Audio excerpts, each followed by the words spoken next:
नमस्कार, जय हिंद दोस्तों। तो आप सभी का बायोलॉजी क्लासेज में स्वागत है। तो चलिए स्टार्ट करते हैं और देखते हैं आज का महत्वपूर्ण टॉपिक।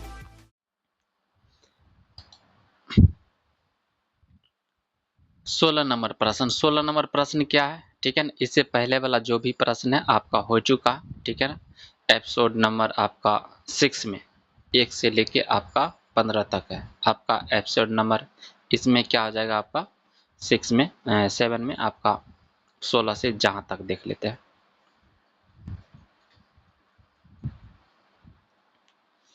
16 नंबर प्रश्न क्या है? निम्न अणुओं में से किसमें सहसंयोजक बंध होता है? निम्न अणुओं में से किसमें सहसंयोजक बंध होता है?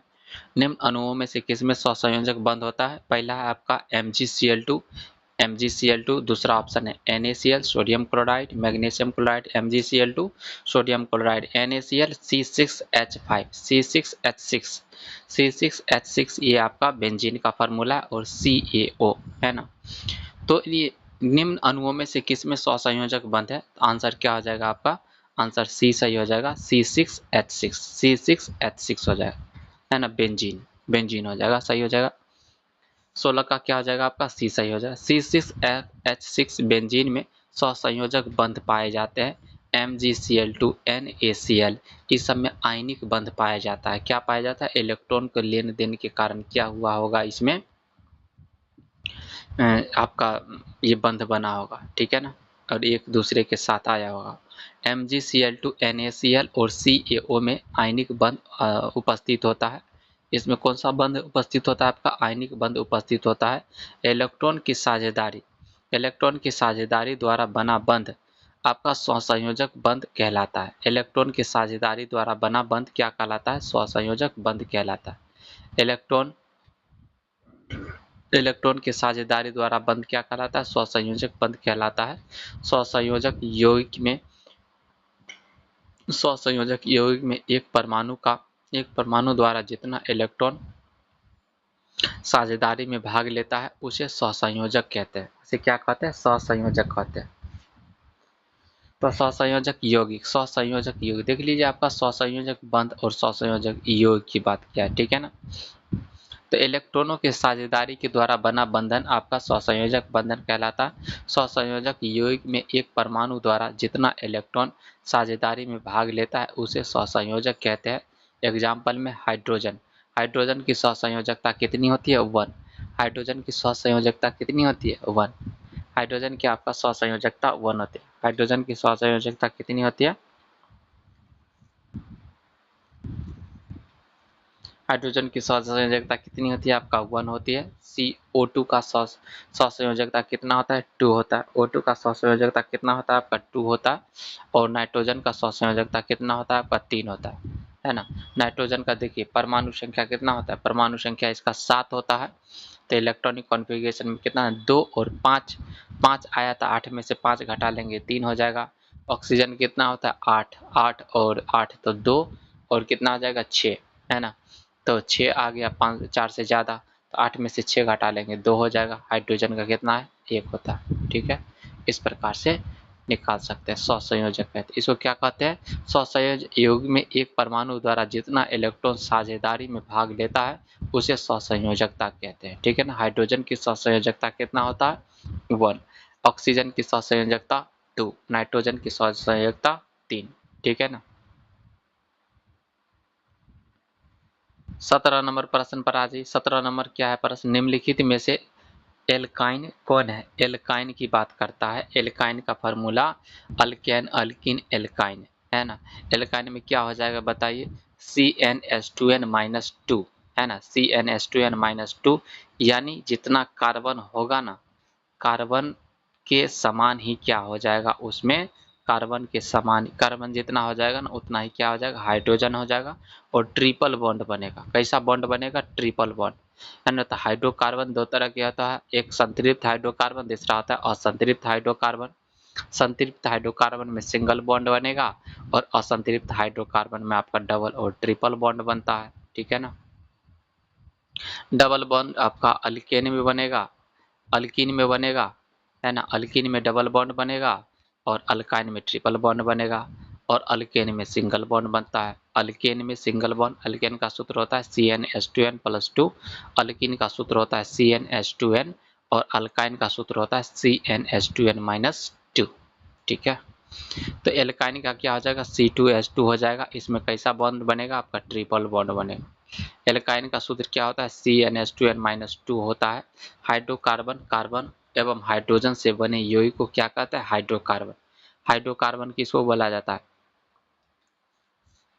हाइड्रोकार्बन किसको बोला जाता है बताइए, हाइड्रोकार्बन किसको कहते हैं, कार्बन और हाइड्रोजन से बने यौगिक को, है ना, कार्बन एवं हाइड्रोजन से बने यौगिक को क्या कहते हैं, हाइड्रोकार्बन कहते हैं। हाइड्रोकार्बन को दो वर्गों में विभाजित किया जाता है, एलिफैटिक हाइड्रोकार्बन और एरोमेटिक हाइड्रोकार्बन, है ना।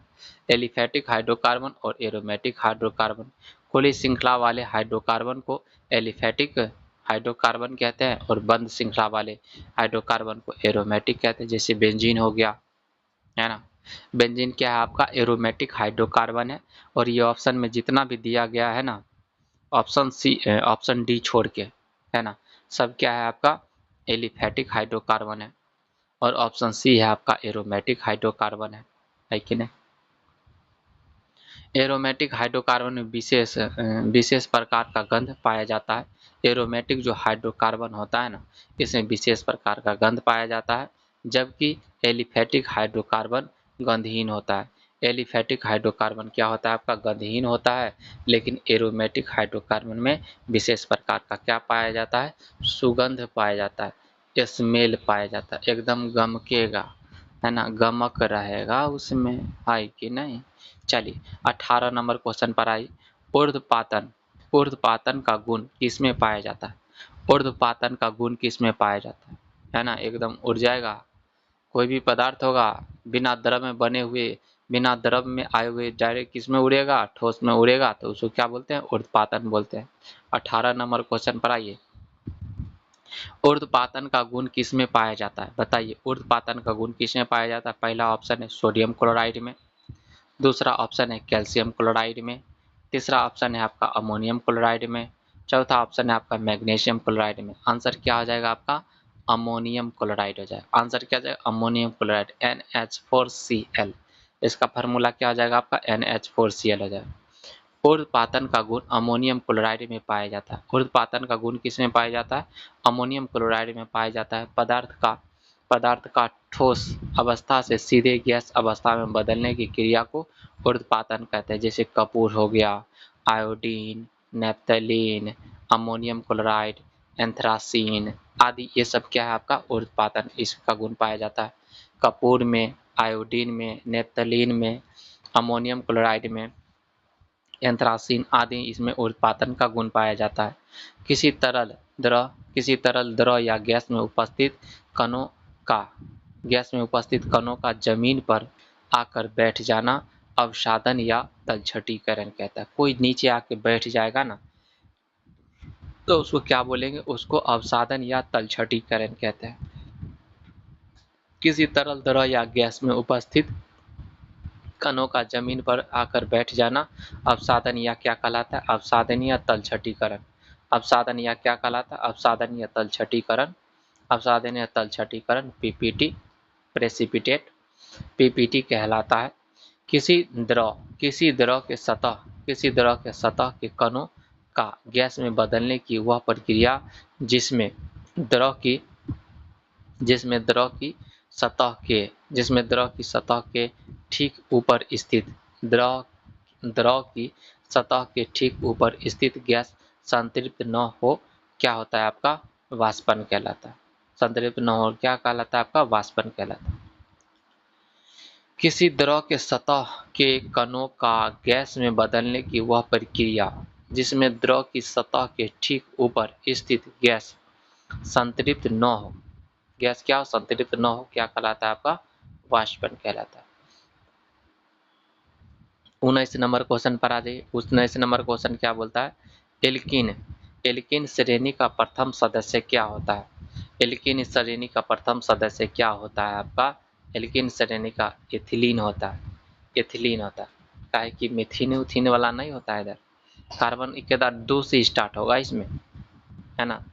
सिंगल कार्बन से नहीं होता, अल्केन में आपका सिंगल कार्बन से स्टार्ट होता है। इसमें डायरेक्ट किससे स्टार्ट हो जाएगा, आपका डबल कार्बन से स्टार्ट हो जाएगा, तो एथिलीन। इसको क्या बोलते हैं, एथिलीन। क्या बोलते हैं इसको, एथिलीन बोलते हैं, है ना। एथिलीन, मेथिन, एथीन, है ना।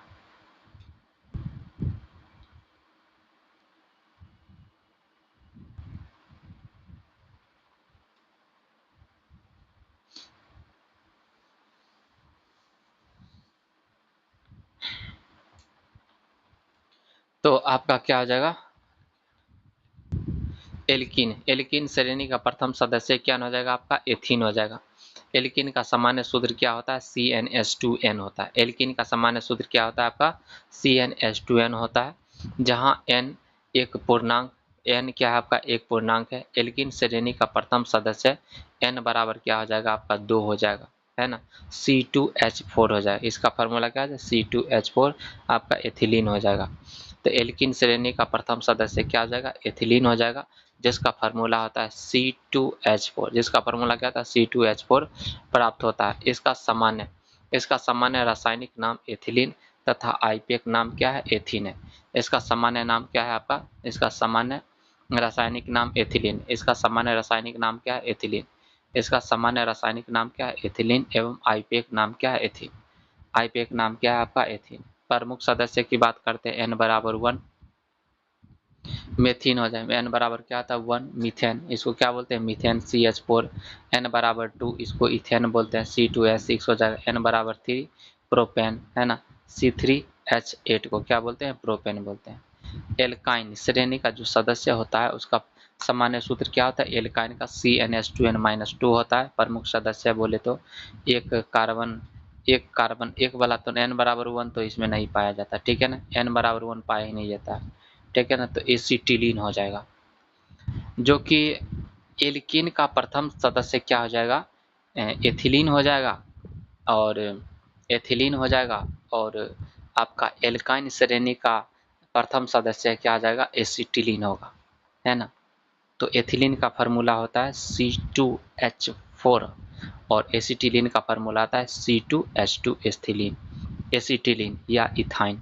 एसिटिलीन बोल सकते हैं या फिर इथाइन बोल सकते हैं। C3H4 ये प्रोपाइन हो गया।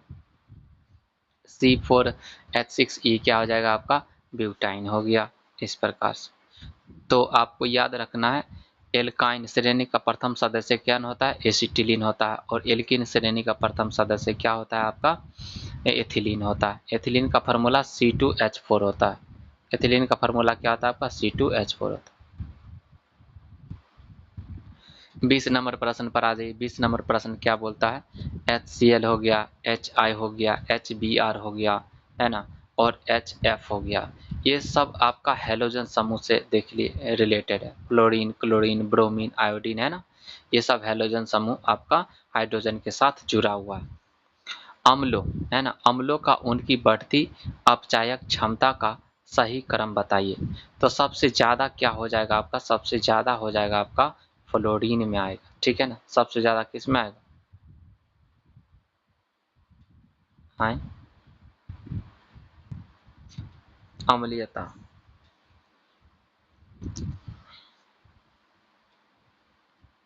ऑक्सीकरण क्षमता सबसे ज्यादा किसका होता है आपका, फ्लोरीन का होता है ना। और सबसे कम किसका होता है आपका, आपका आयोडीन का होता है ना।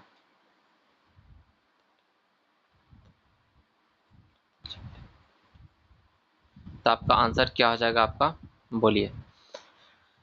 तो सबसे ऑक्सीकरण क्षमता सबसे ज़्यादा होता है आपका फ्लोरीन का, और उसके बाद घटते में क्या हो जाएगा आपका आयोडीन का होता है ना। तो हैलाइड आयनों में अम्लीयता क्षमता का बढ़ता क्रम क्या हो जाएगा, सबसे कम हो जाएगा फ्लोरीन वाला, उसके बाद क्लोरीन वाला, उसके बाद ब्रोमीन वाला, उसके बाद क्या हो जाएगा आयोडीन वाला, है ना। तो अम्लीयता की बात करते हैं तो आयोडीन वाला क्या होता है, HI का सबसे ज़्यादा हो जाएगा, उसके बाद ब्रोमीन HBr का हो जाएगा, उसके बाद HCl का हो जाएगा, उसके बाद क्या आ जाएगा सबसे कम आपका HF का हो जाएगा।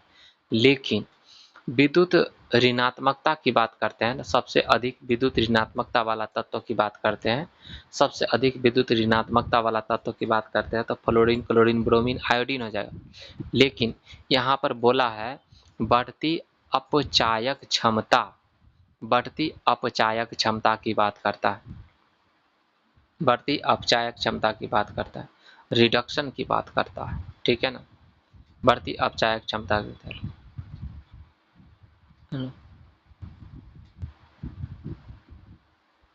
फ्लोरीन, ऑप्शन क्या हो जाएगा आपका? ऑप्शन सी सही हो जाएगा। ऑप्शन क्या हो जाएगा आपका? सी सही हो जाएगा।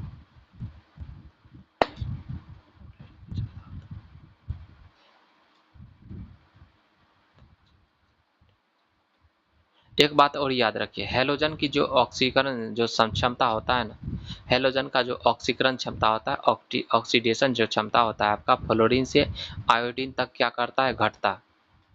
फ्लोरीन से आयोडीन तक क्या करता है आपका? घटता है। तो अवकरण क्षमता क्या हो जाएगा? आयोडीन से फ्लोरीन की तरफ क्या करेगा? फ्लोरीन से आयोडीन की तरफ क्या करता है आपका? घटता है ना। तो आपका ऑक्सीकरण क्षमता में क्या होता है? फ्लोरीन से आयोडीन की तरफ क्या करता है? घटता है। तो अपचयन संख्या में फ्लोरीन से आयोडीन की तरफ क्या करेगा आपका? बढ़ेगा, है ना। तो अपकरण संख्या आपका अपचयक अपचायक क्षमता में क्या हो जाएगा? रिडक्शन में क्या हो जाएगा? फ्लोरीन से आयोडीन की तरफ क्या करेगा आपका? बढ़ेगा, ठीक है ना, ये बात याद रखिए। इस प्रकार से आपका ऑप्शन क्या हो जाएगा? सही हो जाएगा। 20 का क्या हो जाएगा? सही। आपका HF less than HCl less than HBr less than HI, है ना। लेकिन अगर इसमें क्वेश्चन में और बदल देता, बोल देता कि विद्युत ऋणात्मकता वाला तत्वों को क्रम में सजाइए और दे देता फ्लोरीन, क्लोरीन, ब्रोमीन और आयोडीन दे देता ना, तो सबसे ज्यादा हो जाता आपका fluorine, greater than chlorine, greater than bromine और ग्रेटर देन आयोडीन हो जाता। लेकिन अपचयन की बात क्या है? अपचायक की बात करा है, रिडक्शन की क्षमता की बात करा है ना। तो सबसे क्या हो जाएगा आपका? HI में हो जाएगा ज़्यादा, उसके बाद HBr, उसके बाद HCl और सबसे कम किस में हो जाएगा? HF का हो जाएगा। HCl, HI, HBr, HF अम्लों का उनकी बढ़ती अपचायक क्षमता है ना, HF less than HCl less than HBr less than HI है। हैलोजन की ऑक्सीकरण क्षमता फ्लोरीन से आयोडीन, हैलोजन का जो ऑक्सीकरण क्षमता होता है ना, ऑक्सीडेशन क्षमता होता है ना, फ्लोरीन से आयोडीन की तरफ क्या करता है? घटता है। जहाँ हैलाइड आयनों की हैलाइड आयनों की अम्लीय क्षमता का हैलाइड आयनों की अम्लीय क्षमता का बढ़ना क्रम होता है ना। 20 का आंसर क्या आ जाएगा? 20 का आंसर आपका सी हो जाएगा, है ना। HF less than HCl less than HBr less than क्या आ जाएगा? HI। तो HCl, HI, HBr, HF अम्लों का उनकी बढ़ती अपचायक क्षमता सही क्रम में HF less than HCl less than HBr less than HI होगा, ठीक है ना। हैलोजन की ऑक्सीकरण क्षमता आपका फ्लोरीन से आयोडीन की तरफ, हैलोजन का जो ऑक्सीकरण क्षमता होता है ना, फ्लोरीन से आयोडीन की तरफ बढ़ता है। लेकिन अपचयन क्षमता की बात करते हैं, रिडक्शन में क्या होता है? फ्लोरीन से आयोडीन की तरफ क्या करता है? बढ़ता है। और ऑक्सीकरण क्षमता के कंडीशन में फ्लोरीन से आयोडीन की तरफ क्या करता है? आपका घटता है। यहाँ हैलाइड आयनों के अम्लीय क्षमता का बढ़ना क्रम होगा आपका। हैलाइड आयनों के बढ़ती क्षमता क्या हो जाएगा? क्रम होगा HF लेस देन आपका HCl लेस देन आपका HBr लेस देन क्या हो जाएगा? HI हो जाएगा। सबसे ज्यादा आपका HI हो जाएगा। सबसे अधिक विद्युत ऋणात्मकता वाला तत्वों का क्रम है आपका फ्लोरीन, क्लोरीन, ब्रोमीन, आयोडीन। सबसे अधिक विद्युत ऋणात्मकता वाला तत्वों का क्रम क्या आपका?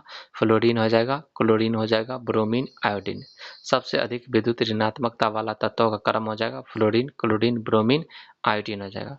सबसे अधिक विद्युत बंधुत्व आपका क्लोरीन का होता है। सबसे अधिक विद्युत बंधुत्व किसका होता है? क्लोरीन का।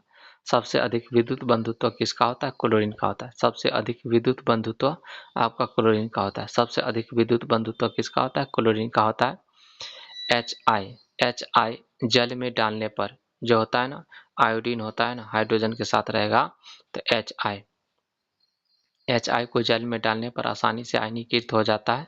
यही कारण है कि HI HF की तुलना में अधिक अम्लीय होता है। HI क्या होता है, HF की तुलना में अधिक अम्लीय होता है कि HI को अगर पानी में डालेंगे ना तो आयनीकृत हो जाए, तुरंत क्या आ जाएगा, पानी में आयनीकृत हो जाता है। इसलिए हम कह सकते हैं कि HI HF की तुलना में अधिक क्या है आपका, अम्लीय है। अधिक क्या है आपका, अम्लीय है। 21 नंबर क्वेश्चन पर आ जाइए।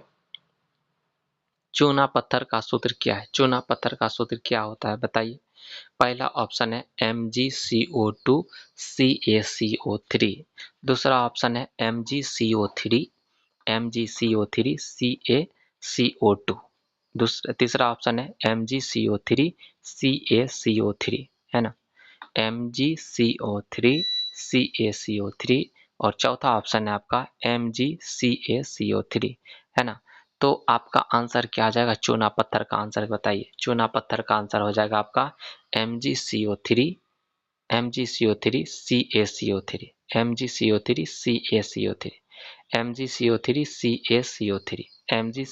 CaCO3, ये आपका किसका सूत्र है, ये चूना पत्थर का सूत्र है। 21 का क्या हो जाएगा, सी सही हो जाएगा। चूना पत्थर का सूत्र होता है, चूना पत्थर का सूत्र क्या होता है, MgCO3 CaCO3 होता है, या फिर CaMgCO3 का होल ट्वाइस, ये भी फार्मूला होता है चूना पत्थर का। तो चूना पत्थर का सूत्र क्या होता है, CaMgCO3 का होल ट्वाइस या MgCO3 या CaCO3 होता है, MgCO3 या CaCO3 है ना, प्रमुख यौगिक का सूत्र चलिए देख लेते हैं। जैसे गैलेना, 21 का कौन सा ही हो जाएगा, 21 का आपका सी सही हो जाएगा। गैलेना, गैलेना का जो सूत्र होता है PbS होता है। गैलेना का सूत्र क्या होता है, PbS। गैलेना का सूत्र क्या होता है, PbS। गैलेना का सूत्र क्या होता है, PbS होता है। लाल सिंदूर का सूत्र होता है Pb3O4। लाल सिंदूर का सूत्र क्या होता है, Pb3O4। लाल सिंदूर का सूत्र क्या होता है, Pb3O4।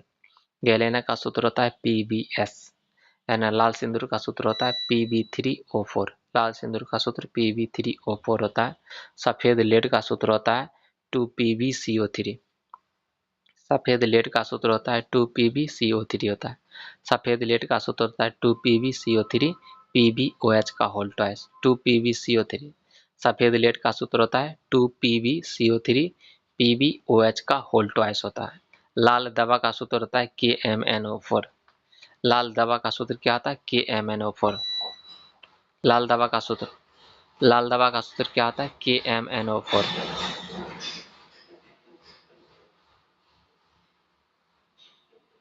लाल दवा का सूत्र क्या होता है, KMnO4 होता है। मैग्नीशियम का, मैग्नीशिया का सूत्र होता है, मैग्नीशिया का सूत्र होता है MgO, है ना। मैग्नीशियम ऑक्साइड का सूत्र MgO।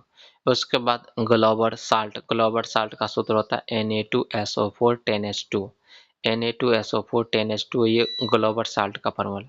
ग्लोबल साल्ट का फार्मूला क्या है आपका, ग्लोबल साल्ट का फार्मूला Na2SO4 10H2 होता है। नौसादर, नौसादर का फार्मूला आता है NH4Cl। नौसादर का फार्मूला क्या होता है, NH4Cl। नौसादर का फार्मूला NH4Cl होता है। सोरा का फार्मूला KNO3 होता है। सोरा का फार्मूला क्या होता है, KNO3। KNO3 किसका फार्मूला होता है, सोरा का फार्मूला। KNO3 आपका सोरा का फार्मूला होता है, ठीक है। 22 नंबर क्वेश्चन पर आ जाइए। CH3 CH2 COOH का आयुर्वेदिक नाम क्या है। पहला ऑप्शन है मिथेनॉल, एथेनॉल, प्रोपेनोइक एसिड, है ना। प्रोपेनोइक एसिड इसमें से कोई नहीं।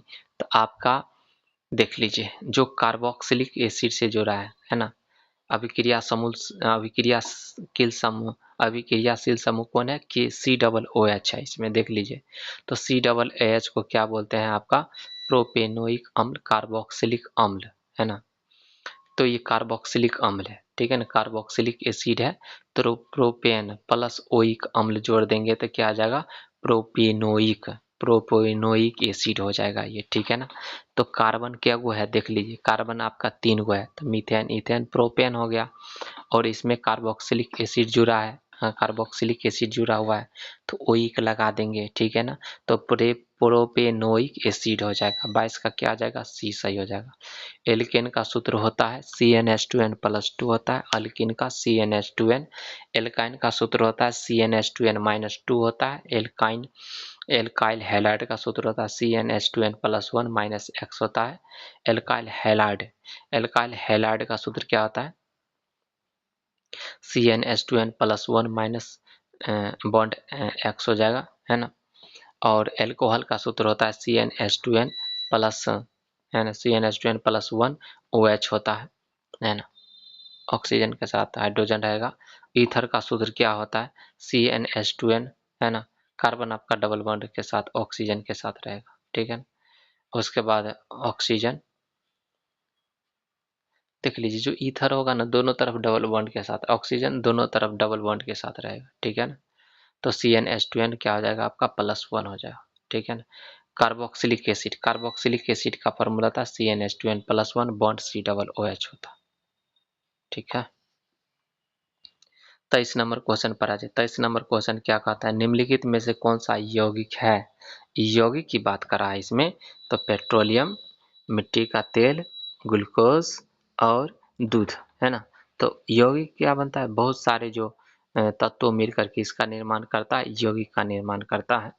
तो इसमें आपका ग्लूकोज हो जाएगा, ग्लूकोज में आपका हाइड्रोजन है, कार्बन है, ऑक्सीजन है। ऑप्शन सी क्या हो जाएगा, ऑप्शन डी सही हो जाता है, इसका डी सही हो जाएगा। ग्लूकोज एक कार्बनिक यौगिक है, ग्लूकोज क्या है आपका एक कार्बनिक यौगिक, ग्लूकोज क्या है आपका कार्बनिक यौगिक है, ठीक है ना।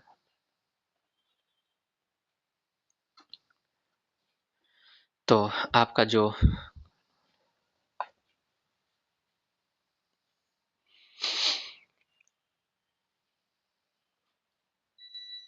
ग्लूकोज क्या है आपका, ग्लूकोज एक कार्बनिक यौगिक है। ग्लूकोज क्या है आपका एक कार्बनिक यौगिक है, इसका रासायनिक सूत्र C6H12O6 होता है, C6H12O6 होता है। ग्लूकोज एक कार्बनिक यौगिक है, इसका रासायनिक सूत्र C6H12O6 होता है। इसका उपयोग शराब बनाने, मिठाइयाँ, मुरब्बों, है ना, शराब बनाने में, मिठाइयाँ, मुरब्बों के निर्माण में तथा उसे संरक्षित रखने तथा औषधि निर्माण में किया जाता है। ग्लूकोज के अवायवीय ऑक्सीकरण से इथाइल अल्कोहल का निर्माण होता है। ग्लूकोज के अवायवीय ऑक्सीकरण से, ग्लूकोज के किसके, ग्लूकोज के अवायवीय ऑक्सीकरण से इथाइल अल्कोहल का क्या होता है, निर्माण होता है। ग्लूकोज के अवायवीय ऑक्सीकरण से इथाइल अल्कोहल का निर्माण होता है C6H12O6 आपका। तो इथाइल अल्कोहल बनेगा जैसे में 2C2H5OH और CO2 निकलेगा इसे। ग्लूकोज के एल्डो, ग्लूकोज को आपका एल्डो शुगर भी कहते हैं। ग्लूकोज को क्या कहते हैं, ग्लूकोज को एल्डो शुगर भी कहते हैं। ग्लूकोज को क्या कहते हैं, ग्लूकोज को एल्डो शुगर भी कहा जाता है। ग्लूकोज को क्या कहा जाता है, ग्लूकोज को एल्डो शुगर भी कहा जाता है। ग्लूकोज को क्या कहा जाता है, ग्लूकोज को एल्डो शुगर भी कहा जाता है। ग्लूकोज एक क्या है आपका कार्बोहाइड्रेट, ग्लूकोज क्या है कार्बोहाइड्रेट, ग्लूकोज एक क्या है आपका कार्बोहाइड्रेट है। स्वाद के आधार पर कार्बोहाइड्रेट को निम्न में वर्गीकृत किया जाता है। स्वाद के आधार पर कार्बोहाइड्रेट को निम्न में वर्गीकृत किया जाता है।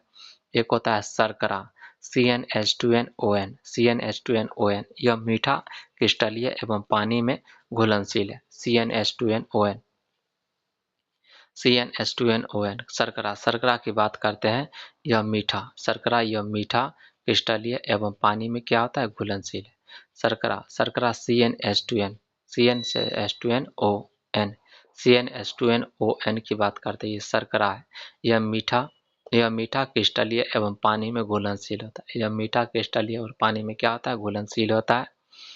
मोनोसेक्राइड, ऑलीसेक्राइड्स आदि इसके उदाहरण। शर्करा की बात करते हैं, मोनोसेक्राइड्स, ऑलीसेक्राइड्स ये शर्करा के उदाहरण है। अशर्करा की बात करते हैं तो अशर्करा की फार्मूला क्या आपका C6H10O5 होल N, है ना।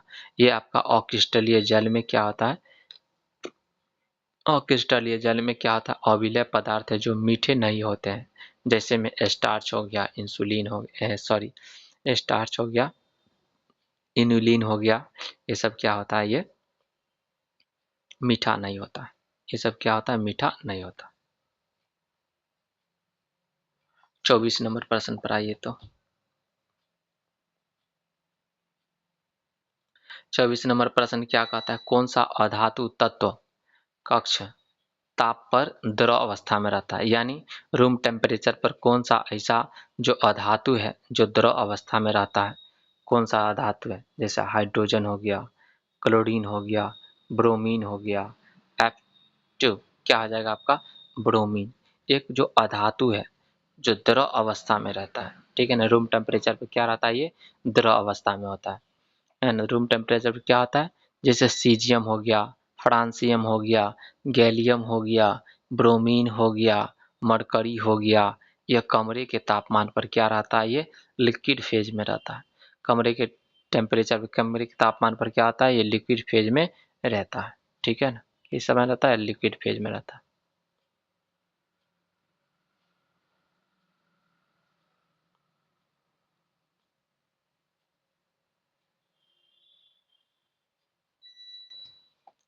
तो Br2 आपका क्या आ जाएगा, आपका ब्रोमीन, है ना। क्या आ जाएगा आपका, ब्रोमीन।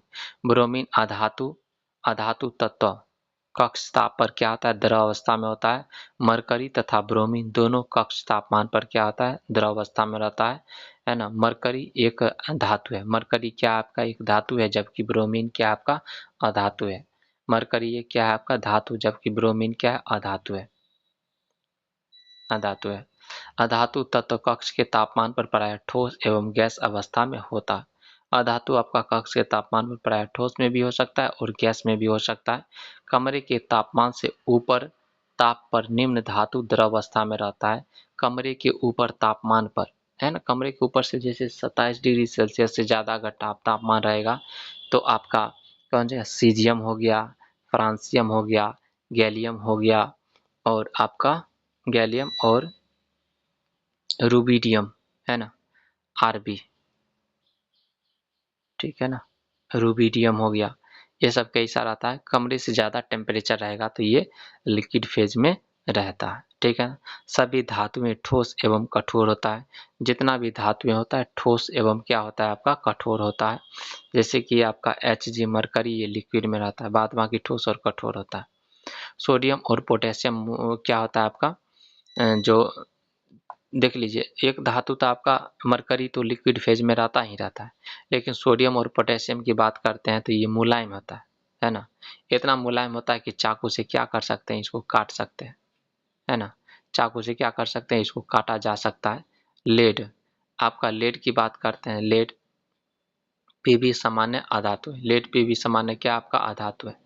लेड पीबी सामान्य क्या आपका अधातु है, जो ऊष्मा एवं विद्युत का क्या होता है आपका कुचालक होता है। लेड सामान्य क्या है आपका, लेड एकमात्र अधातु है। लेड लेड एकमात्र अधातु है जो ऊष्मा एवं विद्युत का क्या होता है, कुचालक होता है। लेड सीसा क्या है, मात्र एक अधातु है, मात्र एक अधातु है जो ऊष्मा एवं विद्युत का क्या होता है आपका, ऊष्मा एवं विद्युत का कुचालक होता है। पारा को लौह पात्र में रखा जाता है। पारा को कहाँ रखा जाता है बताइए, पारा को लौह पात्र में रखा जाता है क्योंकि यह लोहे के साथ अमलगम नहीं बनाता है। पारा को कहाँ पर रखा रखा जाता है, लौह पात्र में रखा जाता है क्योंकि यह लोहे के साथ अमलगम नहीं बनाता है, ठीक है ना। 25 नंबर क्वेश्चन पर आ जाइए। तेलों के हाइड्रोजनीकरण, तेलों के हाइड्रोजनीकरण में प्रयुक्त होने वाला उत्प्रेरक क्या है बताइए, सब लोग बताइए। कॉपर है, निकेल है, FeO3 है और Pt है। क्या हो जाएगा बताइए, है ना, कौन सा विधि हो जाएगा,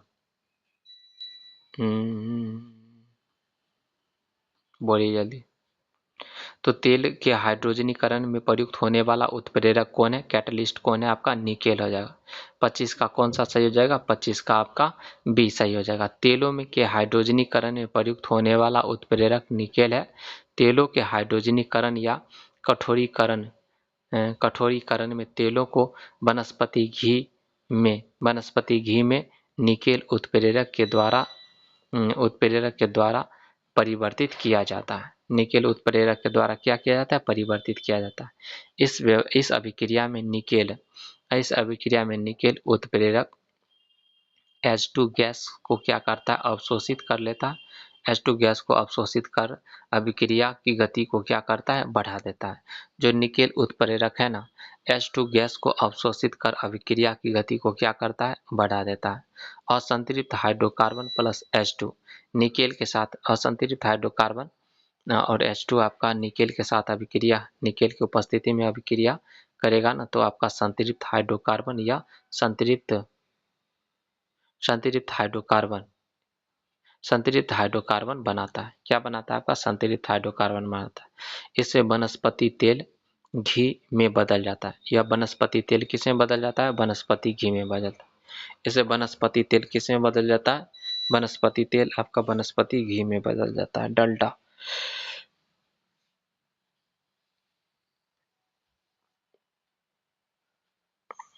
वनस्पति तेल किस में बदल जाता है? वनस्पति घी में बदल जाता है। कॉपर का परमाणु संख्या 29 है। यह मृदा धातु है।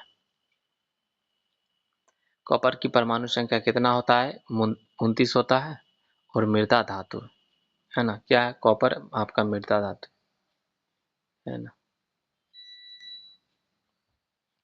26 नंबर बीटा कण क्या है ना। बीटा कण क्या है? रेडियो सक्रिय जब जो रेडियो सक्रिय पदार्थ की रेडियो सक्रिय अगर पदार्थ होता है ना तो अल्फा बीटा और गामा रे का क्या करता है? उत्सर्जन करता है। ठीक है ना। तो आपका जो प्रोटॉन होता है ना बीटा कण पर होता है। बीटा कण पर क्या होता है आपका? तो अल्फा पर आपका पॉजिटिव होता है, बीटा पर निगेटिव होता है और गामा पर कोई भी चार्ज नहीं होता है। ठीक है ना। तो रेडियो सक्रिय पदार्थ से आपका अल्फा बीटा गामा का उत्सर्जन होता है और अल्फा पर आपका पॉजिटिव चार्ज होता है, बीटा पर नेगेटिव चार्ज होता है, गामा पर कोई भी चार्ज नहीं होता है। तो बीटा कण क्या है? बीटा कण तो इलेक्ट्रॉन ही तो है ना। ऋणात्मक बात करते हैं इलेक्ट्रॉन। बीटा कण एक इलेक्ट्रॉन है। बीटा कण क्या है? एक इलेक्ट्रॉन है जिस पर इलेक्ट्रॉन की समान मात्रा के बराबर ऋण आवेश होता है ना। जिस पर इलेक्ट्रॉन के समान मात्रा के बराबर क्या होता है? ऋण आवेश होता है। बीटा किरण नाभिक से बाहर निकलता है। बीटा किरण कहाँ से निकलता है? नाभिक से बाहर निकलता है। इसका वेग होता है 9/10 प्रकाश के वेग के बराबर। प्रकाश से वेग है ना। प्रकाश से वेग इसका वेग होता है 9/10 प्रकाश के वेग होता है। अल्फा किरण आपका हीलियम आयन है। अल्फा किरण क्या आपका? हीलियम आयन है। अल्फा किरण क्या आपका? हीलियम आयन है ना। हीलियम आयन अल्फा किरण हीलियम आयन। अल्फा किरण 2He+H2He2 प्लस आयन होता है। ठीक है ना। गामा किरण विद्युत चुंबकीय विकिरण है। गामा किरण आपका विद्युत चुंबकीय विकिरण है ना। अल्फा और बीटा आपका विद्युत चुंबकीय विकिरण नहीं है लेकिन गामा किरण क्या है? आपका विद्युत चुंबकीय विकिरण। कोई चार्ज नहीं होता है इसमें। विद्युत चुंबकीय तरंग पर विकिरण पर कोई चार्ज होता ही नहीं। जैसे प्रकाश तरंग हो गया है ना। इस पर कोई चार्ज नहीं होता। एक्स हो गया, गामा हो गया, इस पर कोई चुंबकीय इस पर कोई चार्ज नहीं होता है। तो गामा किरण विद्युत चुंबकीय विकिरण है। इसका वेग प्रकाश के वेग के क्या होता है? बराबर होता है। अस्थाई नाभिक अस्थायित्व प्राप्त अस्थाई नाभिक अस्थायित्व प्राप्त करने के लिए अस्थाई नाभिक अस्थायित्व प्राप्त करने के लिए अल्फा बीटा एवं गामा किरण का क्या करता है? उत्सर्जन करता है। इसे रेडियो सक्रियता कहते हैं।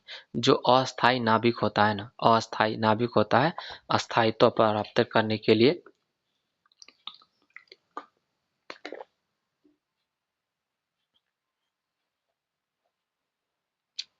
अस्थाई जो भी नाभिक होता है आपका अस्थाई नाभिक जो भी होता है ना अस्थायित्व प्राप्त करने के लिए अल्फा बीटा और गामा का क्या करता है? उत्सर्जन करता है।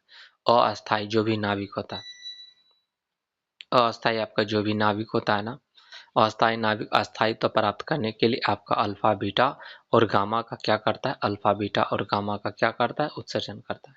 किसका किसका उत्सर्जन करता है? अल्फा का उत्सर्जन करता है, बीटा का उत्सर्जन करता है और गामा का। अल्फा बीटा और गामा का क्या करता है? उत्सर्जन करता है। अल्फा बीटा और गामा क्या करता है? उत्सर्जन करता है। अल्फा बीटा गामा का क्या करता है? उत्सर्जन करता है। इसे रेडियो सक्रिय कहते हैं। इसे क्या कहते हैं? रेडियो सक्रिय कहते हैं। चलिए 27 नंबर क्वेश्चन पर आ जाइए। प्रत्यास्थता गुणांक के बढ़ते क्रम में निम्नलिखित में से कौन सा समायोजन सही है? बढ़ते क्रम से आपको बताना है। प्रत्यास्थता गुणांक से बढ़ते क्रम से तो देखिए प्रत्यास्थता की बात करते हैं ना तो सबसे ज्यादा लचीलापन है ना बढ़ते क्रम में आपको बताना है। तो आपका क्या हो जाएगा? इस बात में क्या होता है? प्रत्यास्थता गुणांक सबसे ज्यादा आता है।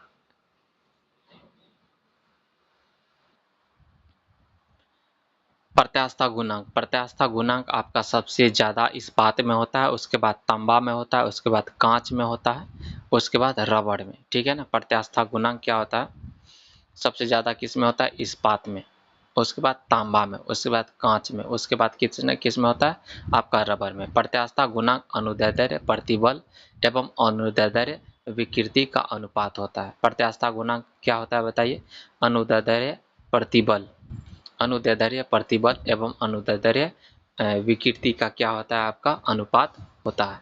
ठीक है ना। तो 27 का आंसर कौन सा सही हो जाएगा, 27 का आंसर आपका डी सही हो जाएगा। सबसे ज्यादा होता है इस्पात का, उसके बाद तांबा का, उसके बाद कांच का, उसके बाद किसका होता है, रबर का। ऑप्शन डी सही हो जाएगा। प्रत्यास्था गुणांक के बढ़ते क्रम में यही है ऑप्शन। प्रत्यास्था गुणांक अनुदैर्ध्य प्रतिबल एवं अनुदैर्ध्य विकृति का क्या होता है, अनुपात होता है। हुक के नियम से प्रत्यास्थ सीमा के भीतर, हुक के नियम से प्रत्यास्थ सीमा के भीतर प्रतिबल विकृति का समानुपाती होता है। हुक के नियम से प्रत्यास्थ सीमा के भीतर, हुक के नियम से प्रत्यास्थ सीमा के भीतर, हुक के नियम से प्रत्यास्थ सीमा के भीतर, हुक के नियम से प्रत्यास्थ सीमा के भीतर प्रतिबल विकृति का क्या होता है, समानुपात होता है। हुक के नियम से प्रत्यास्थ सीमा के भीतर, हुक के नियम से प्रत्यास्थ सीमा के भीतर प्रतिबल विकृति का क्या होता है, समानुपाती होता है। प्रतिबल आपका समानुपाती होता है विकृति के, है ना। विकृति मतलब कितना फैला। प्रतिबल बराबर होता है विकृति गुना प्रत्यास्थ गुणांक, है ना। प्रतिबल बराबर क्या होता है, विकृति गुना प्रत्यास्था गुणांक, प्रत्यास्था गुना विकृति गुना क्या होता है, प्रत्यास्था गुना, विकृति गुना क्या होता है, प्रत्यास्था गुना। और प्रत्यास्था गुणांक बराबर क्या आ जाएगा, प्रतिबल बटा में विकृति, प्रतिबल बटा में विकृति, है ना। प्रतिबल बटा में विकृति को क्या कहते हैं, प्रत्यास्था गुणांक। प्रत्यास्था गुणांक किसको कहते हैं, प्रतिबल बटा में विकृति को प्रत्यास्था, प्रतिबल बटा में विकृति को, प्रतिबल बटा में विकृति को प्रत्यास्था गुणांक कहते हैं। ठीक है ना। और आपका प्रतिबल समानुपाती होता है किसके, प्रतिबल समानुपाती होता है विकृति के, प्रतिबल समानुपाती किसका, विकृति के। क्वार्ज, क्वार्ज फाइबर एवं फॉस्फर ब्रॉन्ज, क्वार्ज फाइबर एवं फॉस्फर ब्रॉन्ज को पूर्ण प्रत्यास्थ वस्तु की श्रेणी में रखते हैं। क्वार्ज फाइबर और फॉस्फर ब्रॉन्ज, क्वार्ज फाइबर और फॉस्फर ब्रॉन्ज को पूर्ण प्रत्यास्थ वस्तु की श्रेणी में रखा जाता है। इस्पात रबर से अधिक प्रत्यास्थ, इस्पात लचीला की मतलब बात करते हैं, प्रत्यास्थ लचीला। इस्पात रबर से अधिक क्या है, आपका प्रत्यास्थ है। जिस वस्तु पर प्रतिबल प्रतिबल के आरोपित करने पर, जिस वस्तु पर प्रतिबल आरोपित करने पर जितना कम विकृति उत्पन्न होता है उस वस्तु से अधिक प्रत्यास्थ होता है। वस्तु उतना ही अधिक क्या होता है, प्रत्यास्थ होता है। ठीक है ना। जिस वस्तु पर प्रतिबल के आरोप करने पर जितना कम विकृति उत्पन्न होता है, जितना कम क्या होता है, विकृति उत्पन्न होता है, तो उस वस्तु को क्या कहते हैं, अधिक प्रत्यास्थ कहा जाता है ना। उस वस्तु को क्या कहा जाता है, अधिक प्रत्यास्थ कहा जाता है ना। तो आपको इस्पात की बात करते हैं सबसे कम, उसके बाद क्या हो जाएगा, जैसे कि सबसे कम विकृति किस में होगा, सबसे कम विकृति आपका इस्पात में। ठीक है ना। सबसे ज्यादा विकृति किस में होगा, आपका रबड़ में हो जाएगा। ठीक है। तो जिस वस्तुओं पर प्रतिबल के आरोपित करने पर जितना कम विकृति उत्पन्न होता है, वस्तु उतना ही क्या होता है, अत्यधिक प्रत्यास्थ होता है। 28 नंबर प्रश्न पर आ जाइए। अभिसारी लेंस की फोकस दूरी, अभिसारी लेंस की फोकस दूरी, अभिसारी लेंस की फोकस दूरी आपका बैगनी, हरा एवं लाल रंगों के लिए ज्ञात किया जा सकता है क्रमशः FB, FG और FR। ये बात याद रखिए, जिसका तरंगदैर्ध्य ज़्यादा होगा उसकी फोकस दूरी भी क्या होगी, ज़्यादा होगा, उसकी फोकस दूरी भी क्या हो जाएगा, ज़्यादा हो जाएगा। तो आपका जैसे बेबजी और है ना, लाल का क्या हो जाएगा, ज़्यादा हो जाएगा, है ना। सबसे ज़्यादा किसका हो जाएगा, आपका लाल का हो जाएगा। अभिसारी लेंस की फोकस दूरी बैगनी, हरा, लाल रंगों के लिए ज्ञात किया जाता है यदि वे क्रमशः FB, FG और FR है। तो सिंपल सा बात याद रखिए, जिसका तरंगदैर्ध्य ज़्यादा उसकी उसकी क्या, जिसका तरंग दैर्ध्य ज्यादा उसका फोकस दूरी भी क्या हो जाएगा, ज्यादा हो जाएगा, क्योंकि मुड़ेगा कम तो फोकस दूरी ज्यादा आ जाएगा। बैगनी का तरंग दैर्ध्य क्या है आपका, कम है, यानी आराम से क्या करेगा, मुड़ जाएगा, इसकी फोकस दूरी क्या हो जाएगा, कम में दूर पर बढ़ेगा ना, ठीक है ना। तो आपका आंसर क्या आ जाएगा, 28 का सी सही हो जाएगा, है ना, वायलेट। और सबसे ज्यादा आपका किसका होगा, रेड का ही क्या हो जाएगा, फोकस दूरी ज्यादा हो जाएगा। तो अभिसारी लेंस की फोकस दूरी बैगनी हरा, है ना, अभिसारी लेंस की फोकस दूरी बैगनी हरा और लाल रंगों के लिए सबसे ज्यादा किसका हो जाएगा, आपका रेड का हो जाएगा, ठीक है ना। तो बैगनी रंग का प्रकाश अभिसारी लेंस द्वारा कम दूरी पर और लाल रंग के सापेक्ष फोकसित होता है, जिसका फोक्सन जितना अधिक दूरी पर होगा उसकी फोकस दूरी उतनी ही क्या हो जाएगी, अधिक होगी। जिसका फोक्सन जितना अधिक दूरी पर होगा जिसका फोक्सन जितना अधिक दूरी पर होगा जिसका फोक्सन जितना अधिक दूरी पर होगा उसकी फोकस दूरी उतनी ही क्या हो जाएगी, अधिक होगी। जिसका फोक्सन जितना अधिक दूरी पर होगा उसका फोकस दूरी उतनी ही क्या हो जाएगी, अधिक होगी। जिसका फोक्सन जितना अधिक दूरी पर होगा जिसका फोक्सन जितना अधिक दूरी पर होगा, ठीक है ना, जिसका फोक्सन जितना अधिक दूरी पर होगा उसकी फोकस दूरी भी आपका उतनी ही क्या आ जाएगी, अधिक होगी, है ना। लाल रंग का प्रकाश के लिए फोकस दूरी अधिक, जबकि हरा एवं बैंगनी रंग के लिए क्या होता है, कम होता है। अभिसारी लेंस के लिए आपका विभिन्न रंगों, है ना, अभिसारी लेंस के लिए विभिन्न रंगों का प्रकाश के लिए फोकस दूरी आपका सबसे ज्यादा किसका हो जाएगा, आपका सबसे ज्यादा हो जाएगा रेड का, उसका ऑरेंज, उसके बाद येलो, उसके बाद ग्रीन हो जाएगा, उसके बाद ब्लू, उसके बाद इंडिगो, उसके बाद वायलेट, ठीक है ना, वायलेट। तो आपका क्या आ जाएगा, वायलेट। निम्नलिखित रंगों का अपवर्तनांक रेफ्रैक्टोमीटर, निम्नलिखित जो रंग है ना उसका अपवर्तनांक रेफ्रैक्टोमीटर द्वारा मापा जाता है। जो भी रंग है, कलर है, उसका जो अपवर्तनांक किससे मापा जाता है, रिफ्रैक्टोमीटर से मापा जाता है। किससे मापा जाता है, रिफ्रैक्टोमीटर से मापा। विभिन्न रंगों का जो अपवर्तनांक होता है रेफ्रैक्टोमीटर से मापा जाता है। कुछ पारदर्शी माध्यम का अपवर्तनांक आप जान लीजिए। जैसे पानी का जो अपवर्तनांक होता है ना, पानी का अपवर्तनांक कितना होता है, 1.33 और क्रांति कोण होता है 48.75 डिग्री, ठीक है। एक बात और ध्यान रखना है आपको, जिसका अपवर्तनांक ज्यादा होगा उसका जो क्रांतिक कोण का मान क्या हो जाएगा, कम हो जाएगा। जिसका अपवर्तनांक कम होगा, है ना, उसका क्रांतिक कोण का मान क्या आ जाएगा, आपका ज्यादा होगा। पानी का जो अपवर्तनांक होता है 1.33 होता है।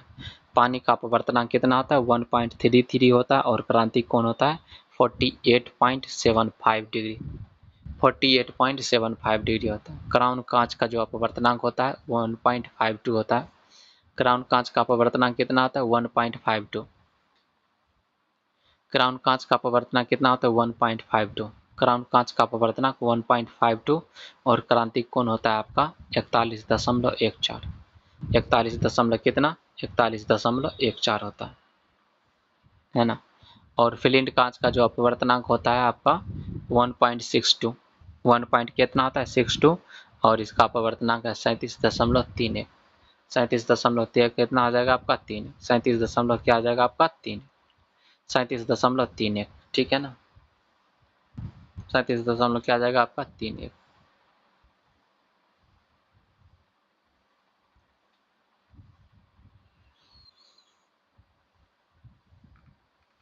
हीरा का जो अपवर्तनांक होता है कितना होता है, 2.42 और क्रांतिक कोण होता है 24.41।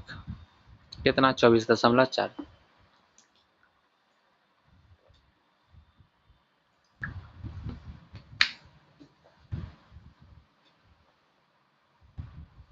24.41 होता है। अगला 29 नंबर प्रश्न आ जाइए। चुंबकीय क्षेत्र का मात्रक है। चुंबकीय क्षेत्र का मात्रक क्या है?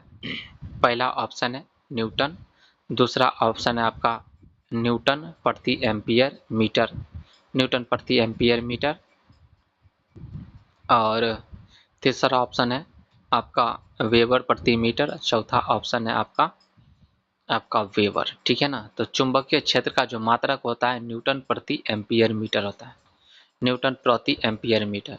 चुंबकीय क्षेत्र का जो मात्रक होता है क्या होता है? न्यूटन प्रति एम्पियर मीटर होता है। चुंबकीय क्षेत्र का मात्रक क्या होता है? न्यूटन प्रति एम्पियर मीटर होता है, न्यूटन प्रति एम्पियर मीटर होता है। जो आपका चुंबकीय क्षेत्र का मात्रक क्या होता है? चुंबकीय क्षेत्र का मात्रक होता है न्यूटन प्रति एम्पियर मीटर होता है। चुंबकीय क्षेत्र का मात्रक क्या होता है? न्यूटन प्रति एम्पियर मीटर। चुंबकीय क्षेत्र का मात्रक क्या होता है? न्यूटन प्रति एम्पियर मीटर।